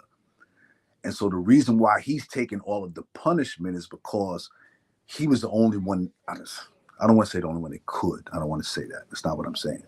And maybe it might be what I'm saying. But he was prepared. They came together. And that's what, if you watch those fighting concepts, you see Grandmaster Shim calling out the names of the techniques, because the techniques that you saw being showcased, those were from his mind. You can't go back further in time and see a lot of that anyplace else. Even when I talk about the rollouts, the type of rollouts Dr. Powell incorporated into martial arts, he framed it as an attack. He used it as, you can use that to get out of the way of a car. A complete rollout of an average sized adult is an equivalent to 3 steps, meaning that if somebody's close enough to you with a pistol, you have a chance with the rollout. So that's what I wanted to say about that is I don't like to even send people to YouTube to watch or to be introduced to Moses Powell, because you don't really get to see it. You see him, he was in such high demand. One thing that you will notice that most times clips that you see him, the audience are all black belt masters. Most times that you see Moses Powell, that's what he's teaching. Masters that come to him, because he would teach that when you come to me, and these are masters of other systems that would come to him, just like they came to Professor V before, his teacher. But he would say that you don't have to come to me. I'm not asking you to give up your style. You just take what I'm giving you, put it with your style to make your style better. And that's what he did. So when you see a lot of those videos that are on YouTube, they're not always his direct students that he's teaching. When I say direct student, I mean the ones that's with him every day. These are people that, that are coming to learn. So let me say this, and I won't talk so much. When I first met Grandmaster Shim, he used to give me videotapes of Dr. Powell, video footage. And one day he gave me a videotape of him teaching. And the next day I saw him, he said, so what do you think about the what I gave you? And I told him, I said, I actually enjoyed watching yours more than Dr. Powell. He looked at me. I said, because when Dr. Powell is teaching, he's teaching people in a certain way because they're coming to him to get, polish, I guess you would say. I said, but when you teach, you're teaching his stuff, ABCs, 1, 2, 3s. And so I, as a student, I get more out of watching yours because yours is more in line with what he really taught. Whereas when he was teaching, the videos that you see, he's kind of just showing other masters. You understand what I'm saying? He's showing other masters little things to put with their set with what they have. But when he's with his students, he's showing them the intricacies, just like the Shotokan masters and the Taekwondo. They want their thing preserved. So when you're coming up in that, you have to know those katas, the way that they've been passed down. He had the same mindset with his direct students. You got to know this stuff. Absolutely. Let's talk about some of his accomplishments. Moses Powell was like the first martial artist, was it black martial artist or black or white martial artist, to give demonstrations at the United Nations. What was that, 1965, I believe it was? He was the first, period. First. Also, I've heard, I don't know if this is true, that he was also an instructor for the FBI or for the intelligence agencies. Yes. Yes. And that you and I recently discussed in the prelude work up to this interview that he was also he was a bodyguard, for the Temptations. Is that correct as well? Right. And he appears in a movie with Paul Winfield. So this is a guy whose resume is filled with W's. Yes. He has a lot of W's in the win column. Talk a little bit about those achievements and that have gone unrecognized. I mean, when I saw him in that scene with Paul Winfield, I'm like, I never knew this guy was in a movie. I never knew this guy. I mean, if you're talking about, of course, we have to get rid of the cinematically narcoticized versions of blaxploitation. But if there was ever a real life Shonuff, if there was ever a real life 1970s badass, so to speak, respectfully, it would be Dr. Moses Powell. Yeah. I've even heard that he was one of the influences around Shaft, because him being such a big name in our community, people would come to him with their problems. And I remember Grandmaster Shim teaching me Then in Tanuka, because a lot of the karate masters, they have the big knuckle. That used to be a thing, to have big knuckles to let you know that you was breaking boards or what have you, or punching people in the face or what it is. But he was saying, in Sanukas, we don't mess our hands up. And he was saying one of the reasons is that people would come to Moses Powell so much to do certain kinds of jobs and work with them and for them. And he would have people that he had trained to work with him or to work under him. He said, you walk up in there with your knuckles swollen and looking like you punch bricks all day, you draw too much attention. And plus, Sanukas is not what you call a gentle art, but it is a thing he called flow. Meaning when you understand the body and the movements of the body so well, everything flows so naturally that it's no corners on it. It's smooth, and that's one of the things that a student of Dr. Powell, you work towards that, to have that effortless flow, but to be deadly. And that was more so because, again, a lot of the forceful breaking bones and building up bone, turning your arm into a club, a lot of that comes from the Japanese and the samurai. That's not our culture. So he's known. Oh, and when you mention the Temptations, again, he was called in to work with them as far as on the protection, but he was such a consummate martial artist and so compelled to come up and to create that. And I have to give credit that a brother and friend of mine, brother Benjamin, he had pointed out, because at one point he used to come to Brooklyn from Mount Vernon or the Bronx, and he would come train. And he had showed us a technique, because Dr. Moses Powell is very good and a stickler on footwork. Like I said earlier, footwork is something that one of those keys that people take out. And please keep me on track. When you mentioned Grandmaster Shim going underground and going to Chicago, he told me that there are some brothers that were in Chicago that practiced Aikido. And since he was in Chicago and he was also a consummate martial artist, he went to them, paid his money, but he said he was clear. I'm paying you this money because I want you to lift up. I don't know if he said skirt. He said, lift that up, because they wear the long hakamas in Aikido. He said, I'm paying you to lift that up so I could see your feet. Because that's why they wear it long in the first place, because they know that's the key.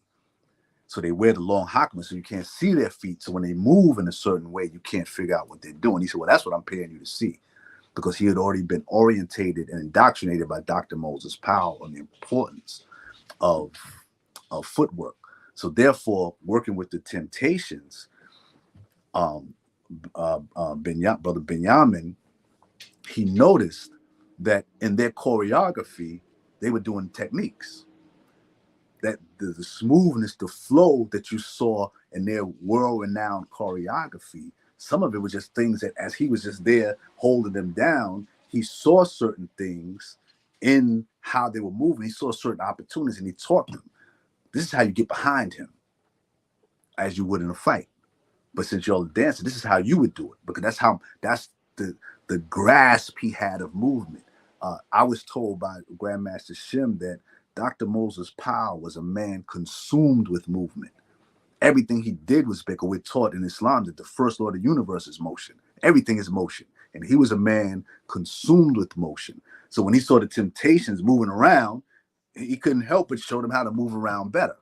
And if you watch them, you'll see there's a technique he has called disappear, where you end up behind the person. You see them doing that. You see them, there's a technique he has called breaking the circle, which is what you deal with when you're dealing with more than one person as an opponent. But you can also use it when you have more than one person dancing with you. So a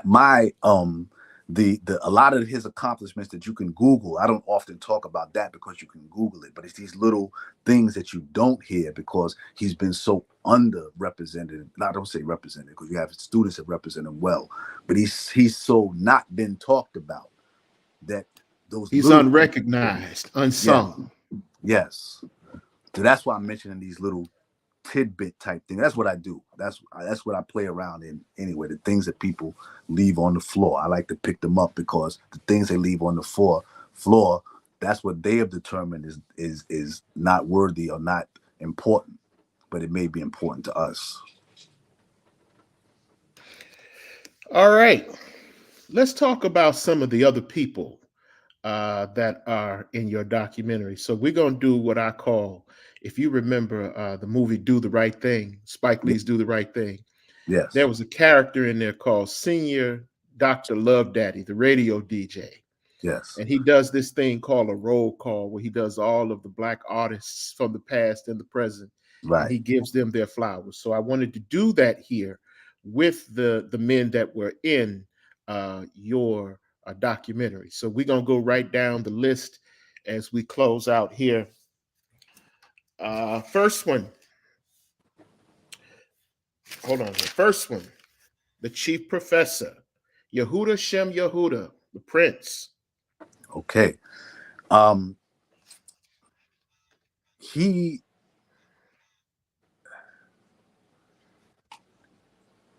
me just say this. His title, Chief Professor, because I would see him.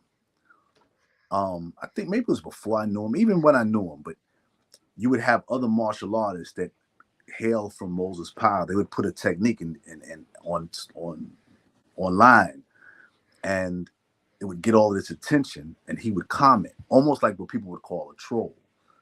And that's what it would look like. And even me, I'm like, damn, why do you keep, coming at people like that?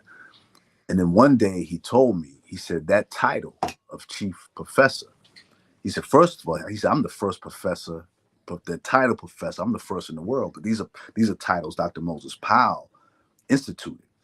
He said, I'm the first professor, I'm the first chief professor. And the chief professor is a title that Dr. Moses Powell set up for himself, meaning that the chief professor is the inspector, because in martial arts, when you get to the title of professor, it means that you can profess this, that you know this so well. You go to a university, stand on the stage, and you can teach this because you know it. So he was the first professor, and the chief professor's job is to be the inspector. So he's like the IRS auditor for martial artists. Well, he's the for Moses Powell. Right. But the minute Moses Powell was off the scene, nobody really recognizes that. So he's not to me, he's one of the most ostracized martial artists in the city. And let me say this. I don't speak so highly of him because he is my teacher. He is my teacher because of these things. I knew it as I learned more about him. I began to realize that's the guy right there. I don't care what anybody else says. That's him. Because my thing has always been what Moses Powell said he prayed to Allah for. And that the Honorable Elijah Muhammad told him, said, Allah gave you that. They said there was a bazaar in the 70s. Honorable Elijah Muhammad went to it, and he saw women that had been students of Moses Powell demonstrating martial arts. And he asked them, who's your teacher? And when they said, he said, that's how I want to see the sisters move. And that's what developed his relationship. Because they said that he was the only person that when the Honorable Elijah Muhammad had money that needed to go to the bank, he would send him by himself. Just take the money, put it in the bank. In New York City. In Chicago, wherever. Chicago. and I was told, I heard Professor James Sims say that when Minister Farrakhan was rebuilding the Nation of Islam, he said that when Moses Powell came to help him, he said, my enemies had to rework their plans, because you had people that had already planned on how they were going to deal with me. But when they saw that you were with me, they had to go back and rework their plans. There it is. All right. Master Kenny Brown. It's funny to mention him second, because he reminds me of Grandmaster Shim, because he's almost like holds that position with Professor V's work. See, Professor Kenny Brown, he claims more of a lineage from Professor V, even though he was a student, one of the early students. He was, in fact, I got to know him because I did a video for Grandmaster Rico Guy, who passed during COVID. And when his wife Penny showed it to one of her students, Dwight Tanner, he liked it. He wanted to meet me because he said that you captured Rico. that your video of him, that's him. I've never seen him captured like that. And when I started telling him that I was studying under Latif Sadiq, he was a student of senior sensei Kenny Brown. And when he told Kenny Brown that I was a student of Latif Sadiq, they were in the class together. That's how far back he goes. So that's how I was able to meet him, because that was my okay card right there. And but so he is like the archivist, the same way Grandmaster Shim has an archive of Moses Powell's material.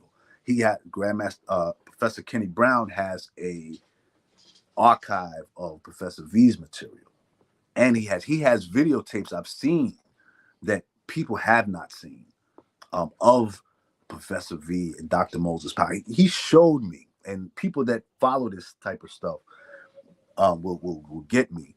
He showed me a tape once of after Dr. Moses Powell was famous, and Professor V was too, and they were kind of estranged. Senior Sensei Kenny Brown had picked Dr. Professor V up from the hospital, and he was walking him down Atlantic Avenue, because the dojo used to be, both of them had, Moses Powell, Professor V, they both had dojos on Atlantic Avenue. So he's walking Professor V down Atlantic Avenue, and he's speaking to the people that he knows from the old days. And he takes him up to Moses Powell's dojo, where Moses Powell is a grown man now. He taught him when he was 14. He's a grown man now. He has students of his own. He has schools all over. He's been all over the world teaching. And Professor V comes in, his teacher. They hadn't seen each other, I don't know how long. And Moses Powell is doing the technique, and you see him showing his teacher his technique. And you see, at first, Professor V, he kind of adapted it to how he would do it as a smaller man, or his own inclinations as a martial artist. But then after a while, you saw him trying to do it the way Moses Powell was showing him how to do it. That's why it is documented that Professor V at one point said, "You have surpassed me, Moses." He told his student. And where have you ever heard of a teacher saying that to his student? "You surpassed me." That's deep. All right, we're going to keep on with the roll call. Professor Hassan Khalid. Soke Hassan. Soke Hassan has taught my children. Soke Hassan has taught me. Soke Hassan, I used to refer to him as a genius. In fact, to be honest with you, very early on in my travels with the masters, I had began to entertain that the whole Grandmaster thing was bullshit. Because a brother, Salim Abdullah had said that once. Grandmaster Salim Abdullah, he said, "Man, somebody once said that you got more Grandmasters in New York than you got in Japan." So that stayed in my head. But it wasn't until I met Soke Hassan Khalid. In fact, Kiyoshi Khalid Lewis is the one that introduced me to him and took me over there to meet him. And it's an interesting story with him, but I don't know if we have time for that. But I will say that he started talking martial arts, and he started showing me certain things. And my martial vocabulary was big enough that I was, at a certain point, he was showing me something. I said, "You came up with that, didn't you?" He said, yeah, this is what I can. It's just something about it. I said, this is from his mind. And he saved me from thinking it was bullshit, because he was the first one. I met him very early. I met others, but he was the first one that I saw Grandmaster. You know, and as I watched him and as I started to study under him, I was able to see, okay, I could see what a Grandmaster is. Soke Hassan, this is what I say, and I tell everybody this about him. Soke Hassan is such a master at what he does. I've had conversations with him on the telephone, and by the time I hung up the telephone, I could fight better. And that's happened on more than one occasion. I've had people tell me that, yeah, he was at my wedding. I looked over in the corner. He had his tuxedo on. He's training people in the wedding. So that he's another one. It's just always on his mind, martial arts. But he's from Brownsville as well. So it's martial arts tinged and soaked and marinated in survival. All right, we're going to go all the way down the rest of them. You don't have to comment on these. Stop me, if you get something, noteworthy. So here we go. Brother Matthews, Professor Crossan. Go ahead. Go ahead. The Archbishop Russell Winthorpe. Yes. Stop right there. Okay. The Archbishop, I was with Grandmaster Solomon Quick and Professor Ali Malik out in Roosevelt, Long Island. And they were about to have the opening for Professor Ali. And the three of us were riding around. And so they're talking about the lineup. So they said so-and-so is going to come through. They said, Aaron Allen's going to come through. He's going to do his feats of strength. Sensei Aaron Allen, I think they called him at the time. Went through the list of people that were going to come through. Then he said, yeah, the Archbishop Davenport said he's going to come through and do a demonstration. So when I heard that, my antennas went up. I said, Archbishop going to come do some fight shit. So when I showed up that day, I showed up wanting, primary in my mind was to see this Archbishop that could fight. And when I saw him for the first time, he's tall. I'm 6'1", he's taller than me. And he had a red gi on. That might have been the first time I'd seen that. And you know how martial artists are. You walk into the place with a red gi, you better know how to fight. Absolutely. So, and I remember his demonstration that day was so intense because I had my cameras, I filmed it, and it's almost like they say crowd response. I'm listening to the oohs and the ahs and the mesmerization of the crowd, and I was there, I saw it as well. And I'll share with you what. So I introduced myself to him that day, and I ended up going to his house, and we did an interview, and we talked about that day. And there was a person there. Now, really, he's in the church. Now, prior to this, he hadn't been doing public martial arts things.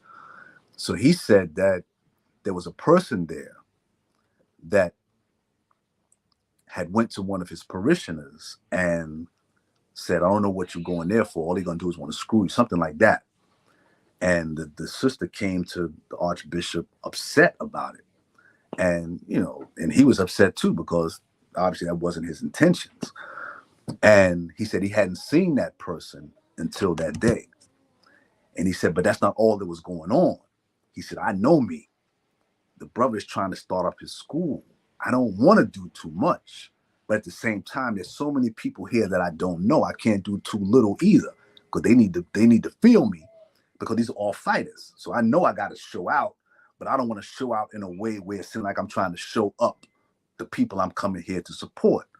And I got this guy talking shit that I haven't seen in however long. But after he did that demonstration, he said the same sister that it came to him with that dilemma called him after this demonstration. She said, this person called me up the other day. He must have went to some demonstration that you were there, and he was telling me how phenomenal you were and how great and how impressed he was. Da, da, da. So he said, you know what I did when I hung up the phone? This is what he's telling me. He said, do you know what I did when I hung up the phone with her? I said, what's that?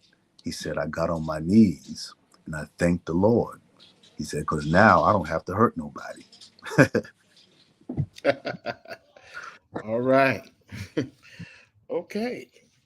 Keeping right on moving. Professor Anthony Watt.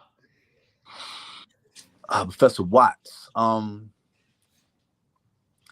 See, there are a couple that his name came up. His name will always come up in certain circles. But there's some that, you see them on YouTube. And you are impressed. And he has a hardness because he's a Kung Fu man. He's also a student of Dr. Moses Powell, but he's a Wing Chun man. And just like everybody else, he was able to do something different with it. In fact, he told me one time that Dr. Powell told him, he said that when my leg, I think he said my leg, when my leg is better, I want you to teach me your system. And he was so taken aback by that, the great Moses Powell, because he was in fact the great Dr. Moses Powell when he said it. And he said, you heard me. I said, when my leg get better, I want you to teach me your system. I don't know if Moses Powell's saying that to anybody else. I'll tell you a story that he told me. In fact, I appreciate having the opportunity to tell this story. Because he's done a lot of work with a lot of hip hop and TV shows, but a lot of the artists know him, Locks and a couple other people. They mentioned him in their music, call him Sifu. I believe even Blackstreet they mentioned Sifu, but he said he was with the Locks, and they were at a hotel after a show, and it was Ramadan. So there were some sisters, Muslim sisters, that were also traveling, and they were in the hotel room. So the sisters are doing Ramadan, practicing Ramadan. He's also observing Ramadan, so they're going to break fast together. And they're in Tennessee. You know, Tennessee is like a pimp city. So all of a sudden, the door busts open, and a Tennessee pimp, and I'm sure, I don't know if he had other people with him, I'm not sure. He walks in their room drunk, where he's sitting there about to break fast with the sisters, and he says, damn, nigga, you got all the hoes up in here, and turned around and left. So they're there, they're quiet, and Professor Watts said he's trying to keep his peace as Ramadan. You're not even supposed to argue on Ramadan. So he said he couldn't take it. So he said, sisters, excuse me for a moment. So he goes out, catches up with the guy. He said he hit him. The brother goes up in the air, and he beat him down as he was hitting the ground. So eventually the guy gets up and he goes downstairs. And when he goes downstairs and the elevator opens up, he sees some of his people. So they ask him, what happened to you? And the first thing out of his mouth said, the Locks jumped me.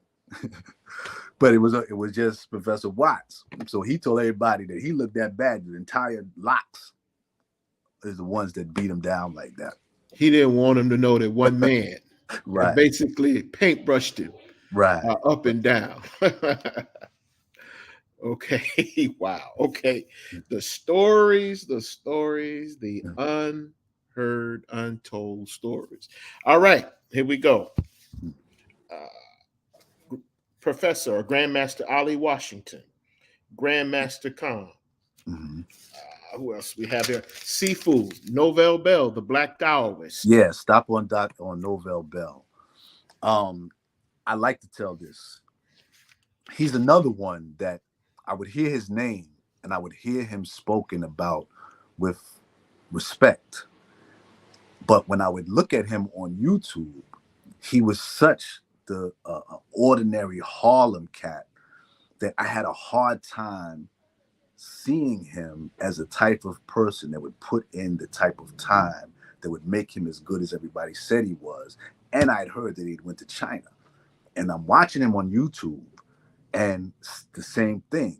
I'm not seeing anything. I'm not seeing it. I'm not seeing anything in him that fits with a brother that would up and go to China. Just something about something I wasn't getting.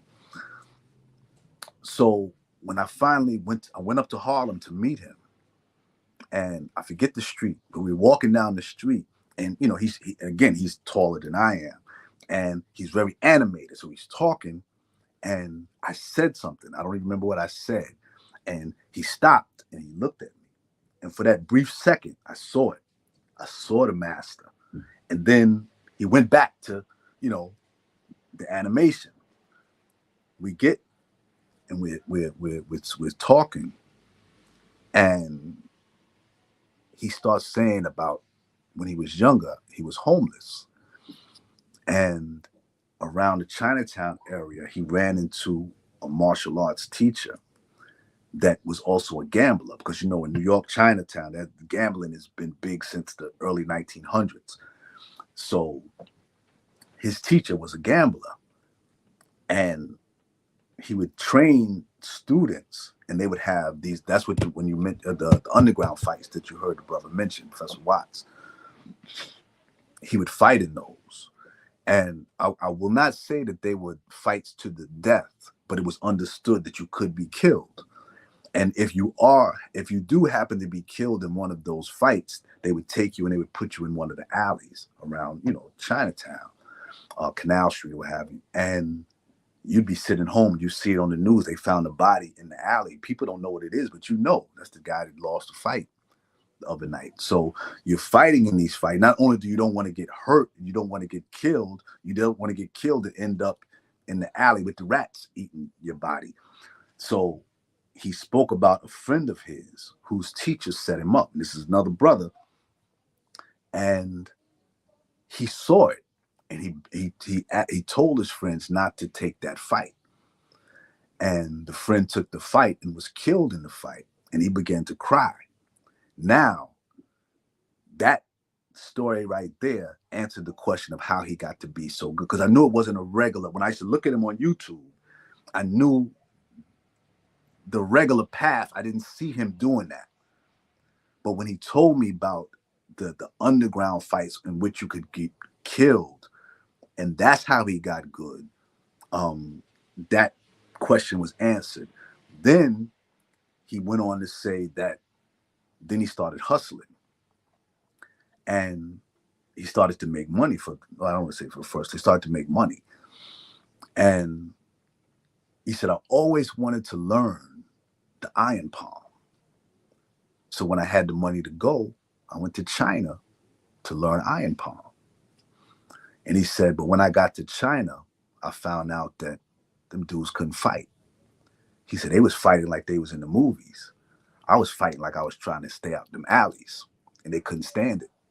And he came back with all type of trophies and what have you. And that answered my second question because I didn't see just him wanting to go to China as a tourist. That's what he's referring to in those clips. Yes. Exactly. In the documentary, he's talking about those fights, and he actually breaks down in the clip. He says one of his boys got killed in those fights. That's what I'm talking about. Right. Okay. Grandmaster Ali Washington, of course, Grandmaster Cam, and we have Grandmaster Rico Guy. Yes, I have to mention Grandmaster Rico Guy. Out of all of the masters and grandmasters that I met, interviewed, and had opportunity to train under, I trained under him one time, twice actually. He was him and Professor Gatlin are the strongest. He was a strong man. He actually, yes, I have to say, he, as a young man, he went to Japan. He's another one. He went to Japan. Novell Bell went to China. He went to Japan, and the same thing. He said, I don't even know how I was doing it. He said, I was going through them like, his exact words were, I was going through them like tissue paper. And he said, so he's telling about all the Japanese that he beat in Japan, and his wife was sitting there. And so he's telling about all the Japanese he beat, and or you hear his wife say, what about that one guy, Rico? And he said, oh yeah, he said one day he went into a dojo. He said he beat everybody in the dojo. And then when the sensei came out, he's saying, by that time, he said, I couldn't even lift my arms up. I was so tired. He said, he beat my ass. He said, he beat my ass. And then after he beat my ass, he told me, now you can't go back to America and say that you beat the sensei. He said, and then he spoke into the camera. He said, but if you out there, you know what you did. You waited till I was tired. All right. As we move on, Grandmaster, he just recently passed too, right? Grandmaster Rico Guy? He passed during COVID. And he, like I said, he had the oldest dojo in the city. Has to, because the dojo is still open. His wife, Penny, is still running it. And it's on 14th Street, on 14th and in case anybody wanted to check out and also Grandmaster Rico Guy. Before I met him, I didn't even know what Iato was. I never even heard the term. But Iato is the art of drawing a sword. He was a swordsman, and that's like getting your PhD. That's like your that's high level martial arts because it's so precise. It's a blade. So that's like university style martial arts, and that's what he was known for as an Iato master, as well as jiu-jitsu, karate, judo. Okay. All right. Grandmaster Marvin Gatlin. Yes. When the day that I met him, I videotaped that whole day. But he was a staple on 125th Street in Harlem. He would just be out there taking pictures, and he would have his device that he invented. And the day that I went out there to meet and interview him, it took 3 hours because we spent an hour on 125th Street just talking and him, demonstrating his device. Then we walked to Marcus Garvey Park and interviewed for an hour. And then after the interview was over, he trained me on his device and threw me around with some jiu-jitsu for the last hour. But he was I'm very thankful for the device that he came up with, because I do think it can save a lot of people, a lot of time, a lot of effort, even save a life, because almost like with Moses Powell, the love he had for his people, he prayed. He told me the same thing. He said, I prayed to Allah for a device that would give martial artists the strength that they are intended to have, or that they should have, because he was a big thing on that he would say martial artists are fooling people with techniques. They haven't built up the strength or the requisite strength that would allow them to execute the technique as it was intended. And so that device was designed. It's not a bodybuilding device, and it's not. He called it the apparatus. He called it the toy. He called it the toika. And I think that's his greatest accomplishment that he left behind. Don't forget, you still got to get me one of those. I know. I forget. I'm going to send you soon. You got to give me your info, and I look forward to sending it to you. Absolutely. All right. Grandmaster Dinkins, of course. And then there is Grandmaster Kevin Thompson, Grandmaster Shaquille in the video. Yes, and he also passed. He had I don't know if you could tell with the editing, but he had ACS, I believe it's I forget the initials of what he had, but it attacks your nervous system, muscles. So yeah, yeah, but the reason I'm hesitating with him, because there's a clip with him being very personal, because he had his famous teacher is Kareem Allah, because when you asked about the FOI, Kareem Allah was given that name. He was already a martial artist, and he said he was given that name by the Honorable Elijah Muhammad. And when he was given that name, he said for a long time he wouldn't use it, because with a name like that, you can't lose. So he had to go back and develop himself to the point where he could live up to the name that he was given. But that was Grandmaster Shaquille, Kevin Thompson's teacher, and he gave a real heartfelt, and I haven't even, I haven't done anything with it because it's very personal about his. And when I say personal, you got to be careful when you say stuff like that. But they didn't. Their relationship didn't end well when he was younger, and he spoke about his side of that. Okay. Grandmaster, the Sheikh, Latif Sadiq, and Grandmaster Kashan B. Allah. He passed as well. What? Yeah, he passed. He passed too? Yeah. He's the only one, aside from Grandmaster Victor Moore and Steve Muhammad, that I traveled to see him. And even because he's from Brownsville, but he moved to North Carolina, and he, after the interview, I just stayed in contact with him. We spoke on the phone. He was a friend. And I remember he's older than me, or was older than me, but he talked about this book he was writing. And when the book finally came out, it's called Fighting the Fighters of Allah, I think. I remember, even though he was older than me, how proud I was of him, because, you know, sometimes people do things and it's just half-ass, all right, or even not even good. But he wrote an excellent book. And I saw this brother from Brownsville, regular guy, martial artist, and he was a scholar. And I don't remember it just having somebody, a friend that I was so proud of because of the accomplishment of writing a book that nobody's ever written. In fact, it was about the 52 blocks. It was a history of the 52 blocks. Wow. All right. Grandmaster Salim Abdullah, Dr. Ali, Dr. Ali Washington, Grandmaster Steve Muhammad, and go ahead. I'm sorry. Well, yes, of course, Steve Muhammad. He's he's almost on an island by himself.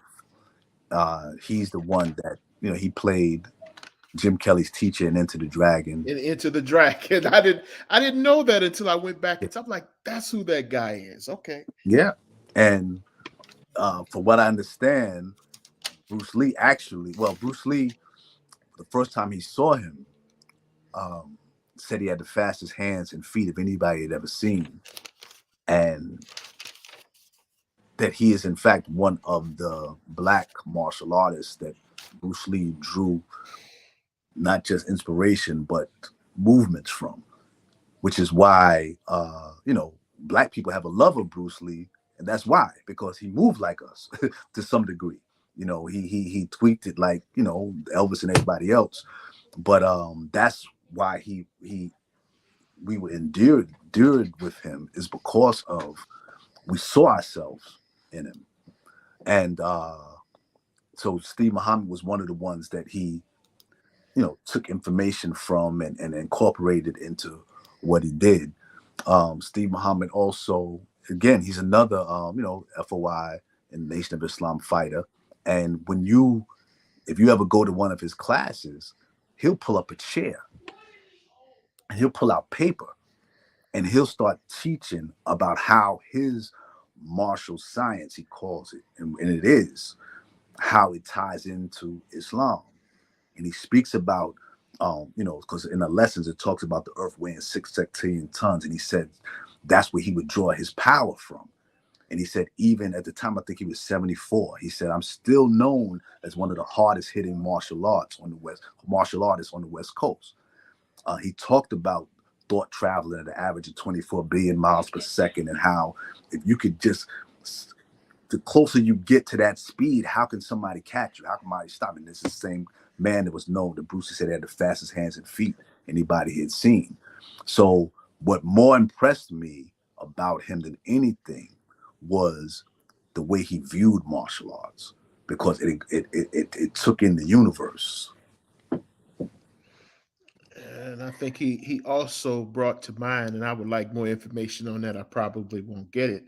There was an incident with, I think he said 18 of them. Yes, with the police. Yeah, with the police. And he said it was like 60 some odd. There was 11 of them, and they fought them to negotiation.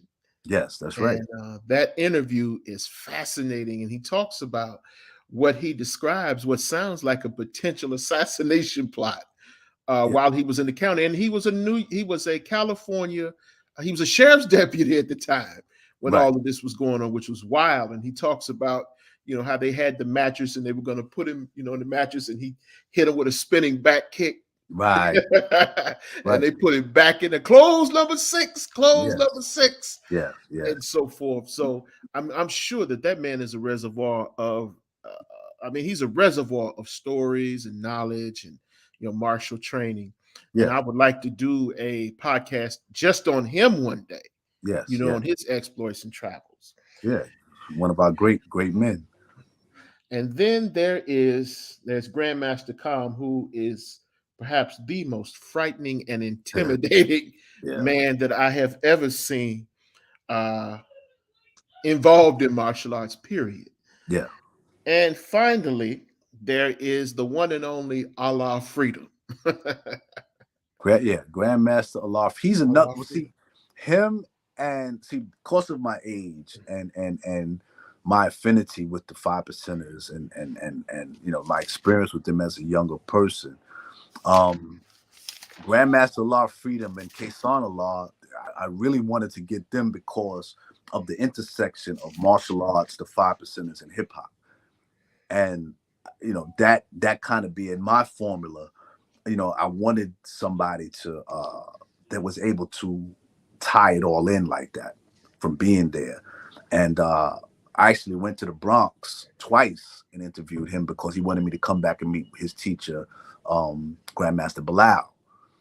And that, like Clip, you said when he said, that's my son, and if he has sons, what that make me. So I actually went up to the Bronx twice to meet all of them and to sit down with all of them. Wow. And he's always checking, he always checks on me about, how I'm doing. All right. Well, coming up on 3 hours, actually 2 hours and 45, 41, 42, 43 seconds. That's going to do it for this edition of Center of the Board. I want to thank my host, Mr.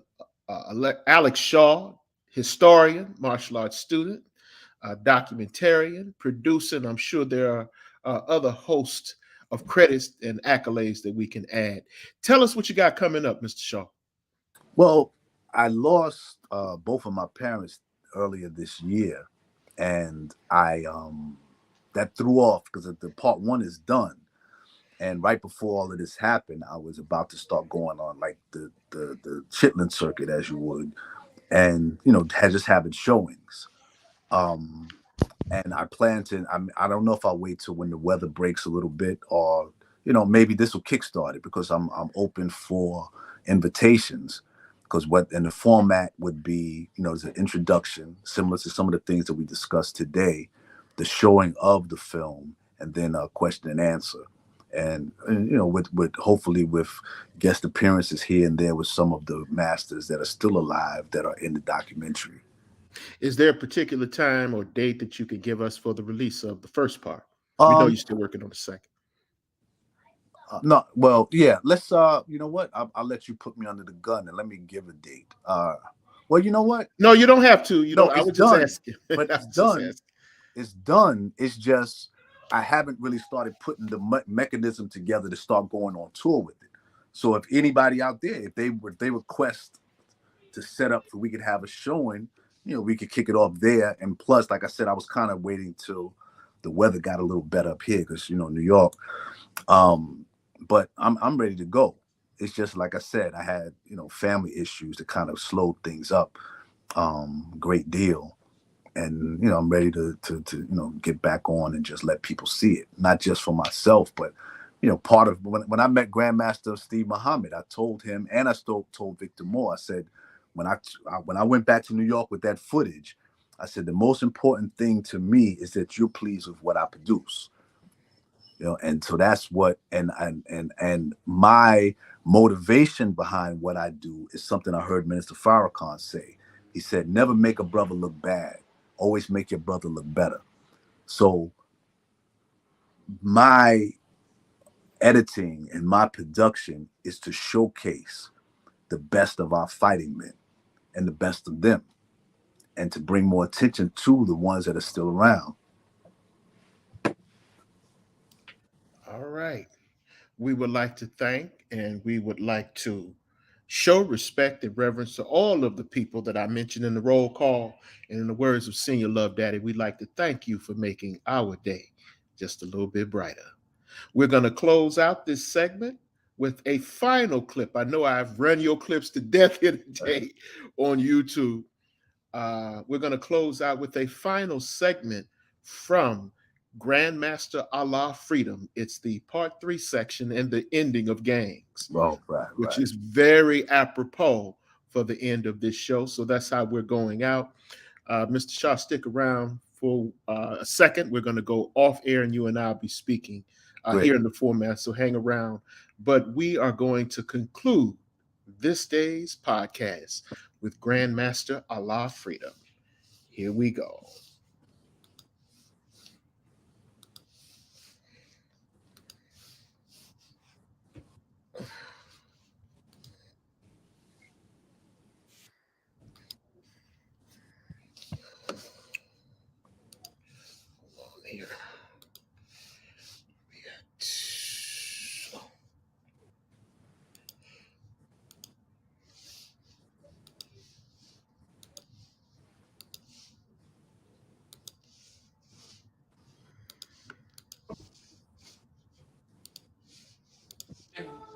as time grew on, I ran into two of the major guys.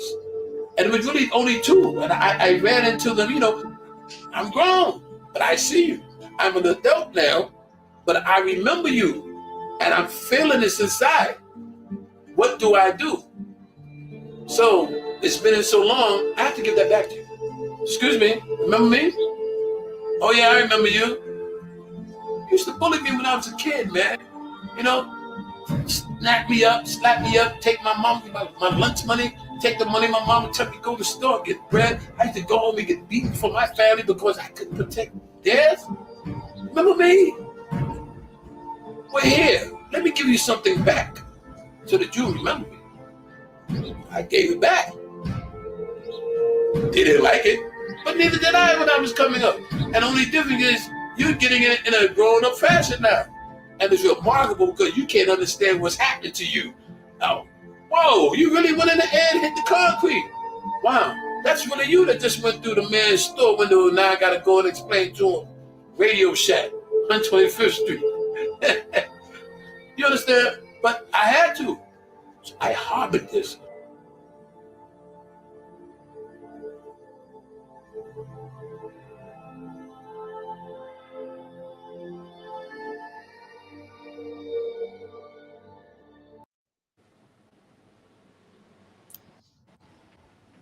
All right, you ladies and gentlemen, you know the rules. Be good to one another, but don't forget to be good to yourself.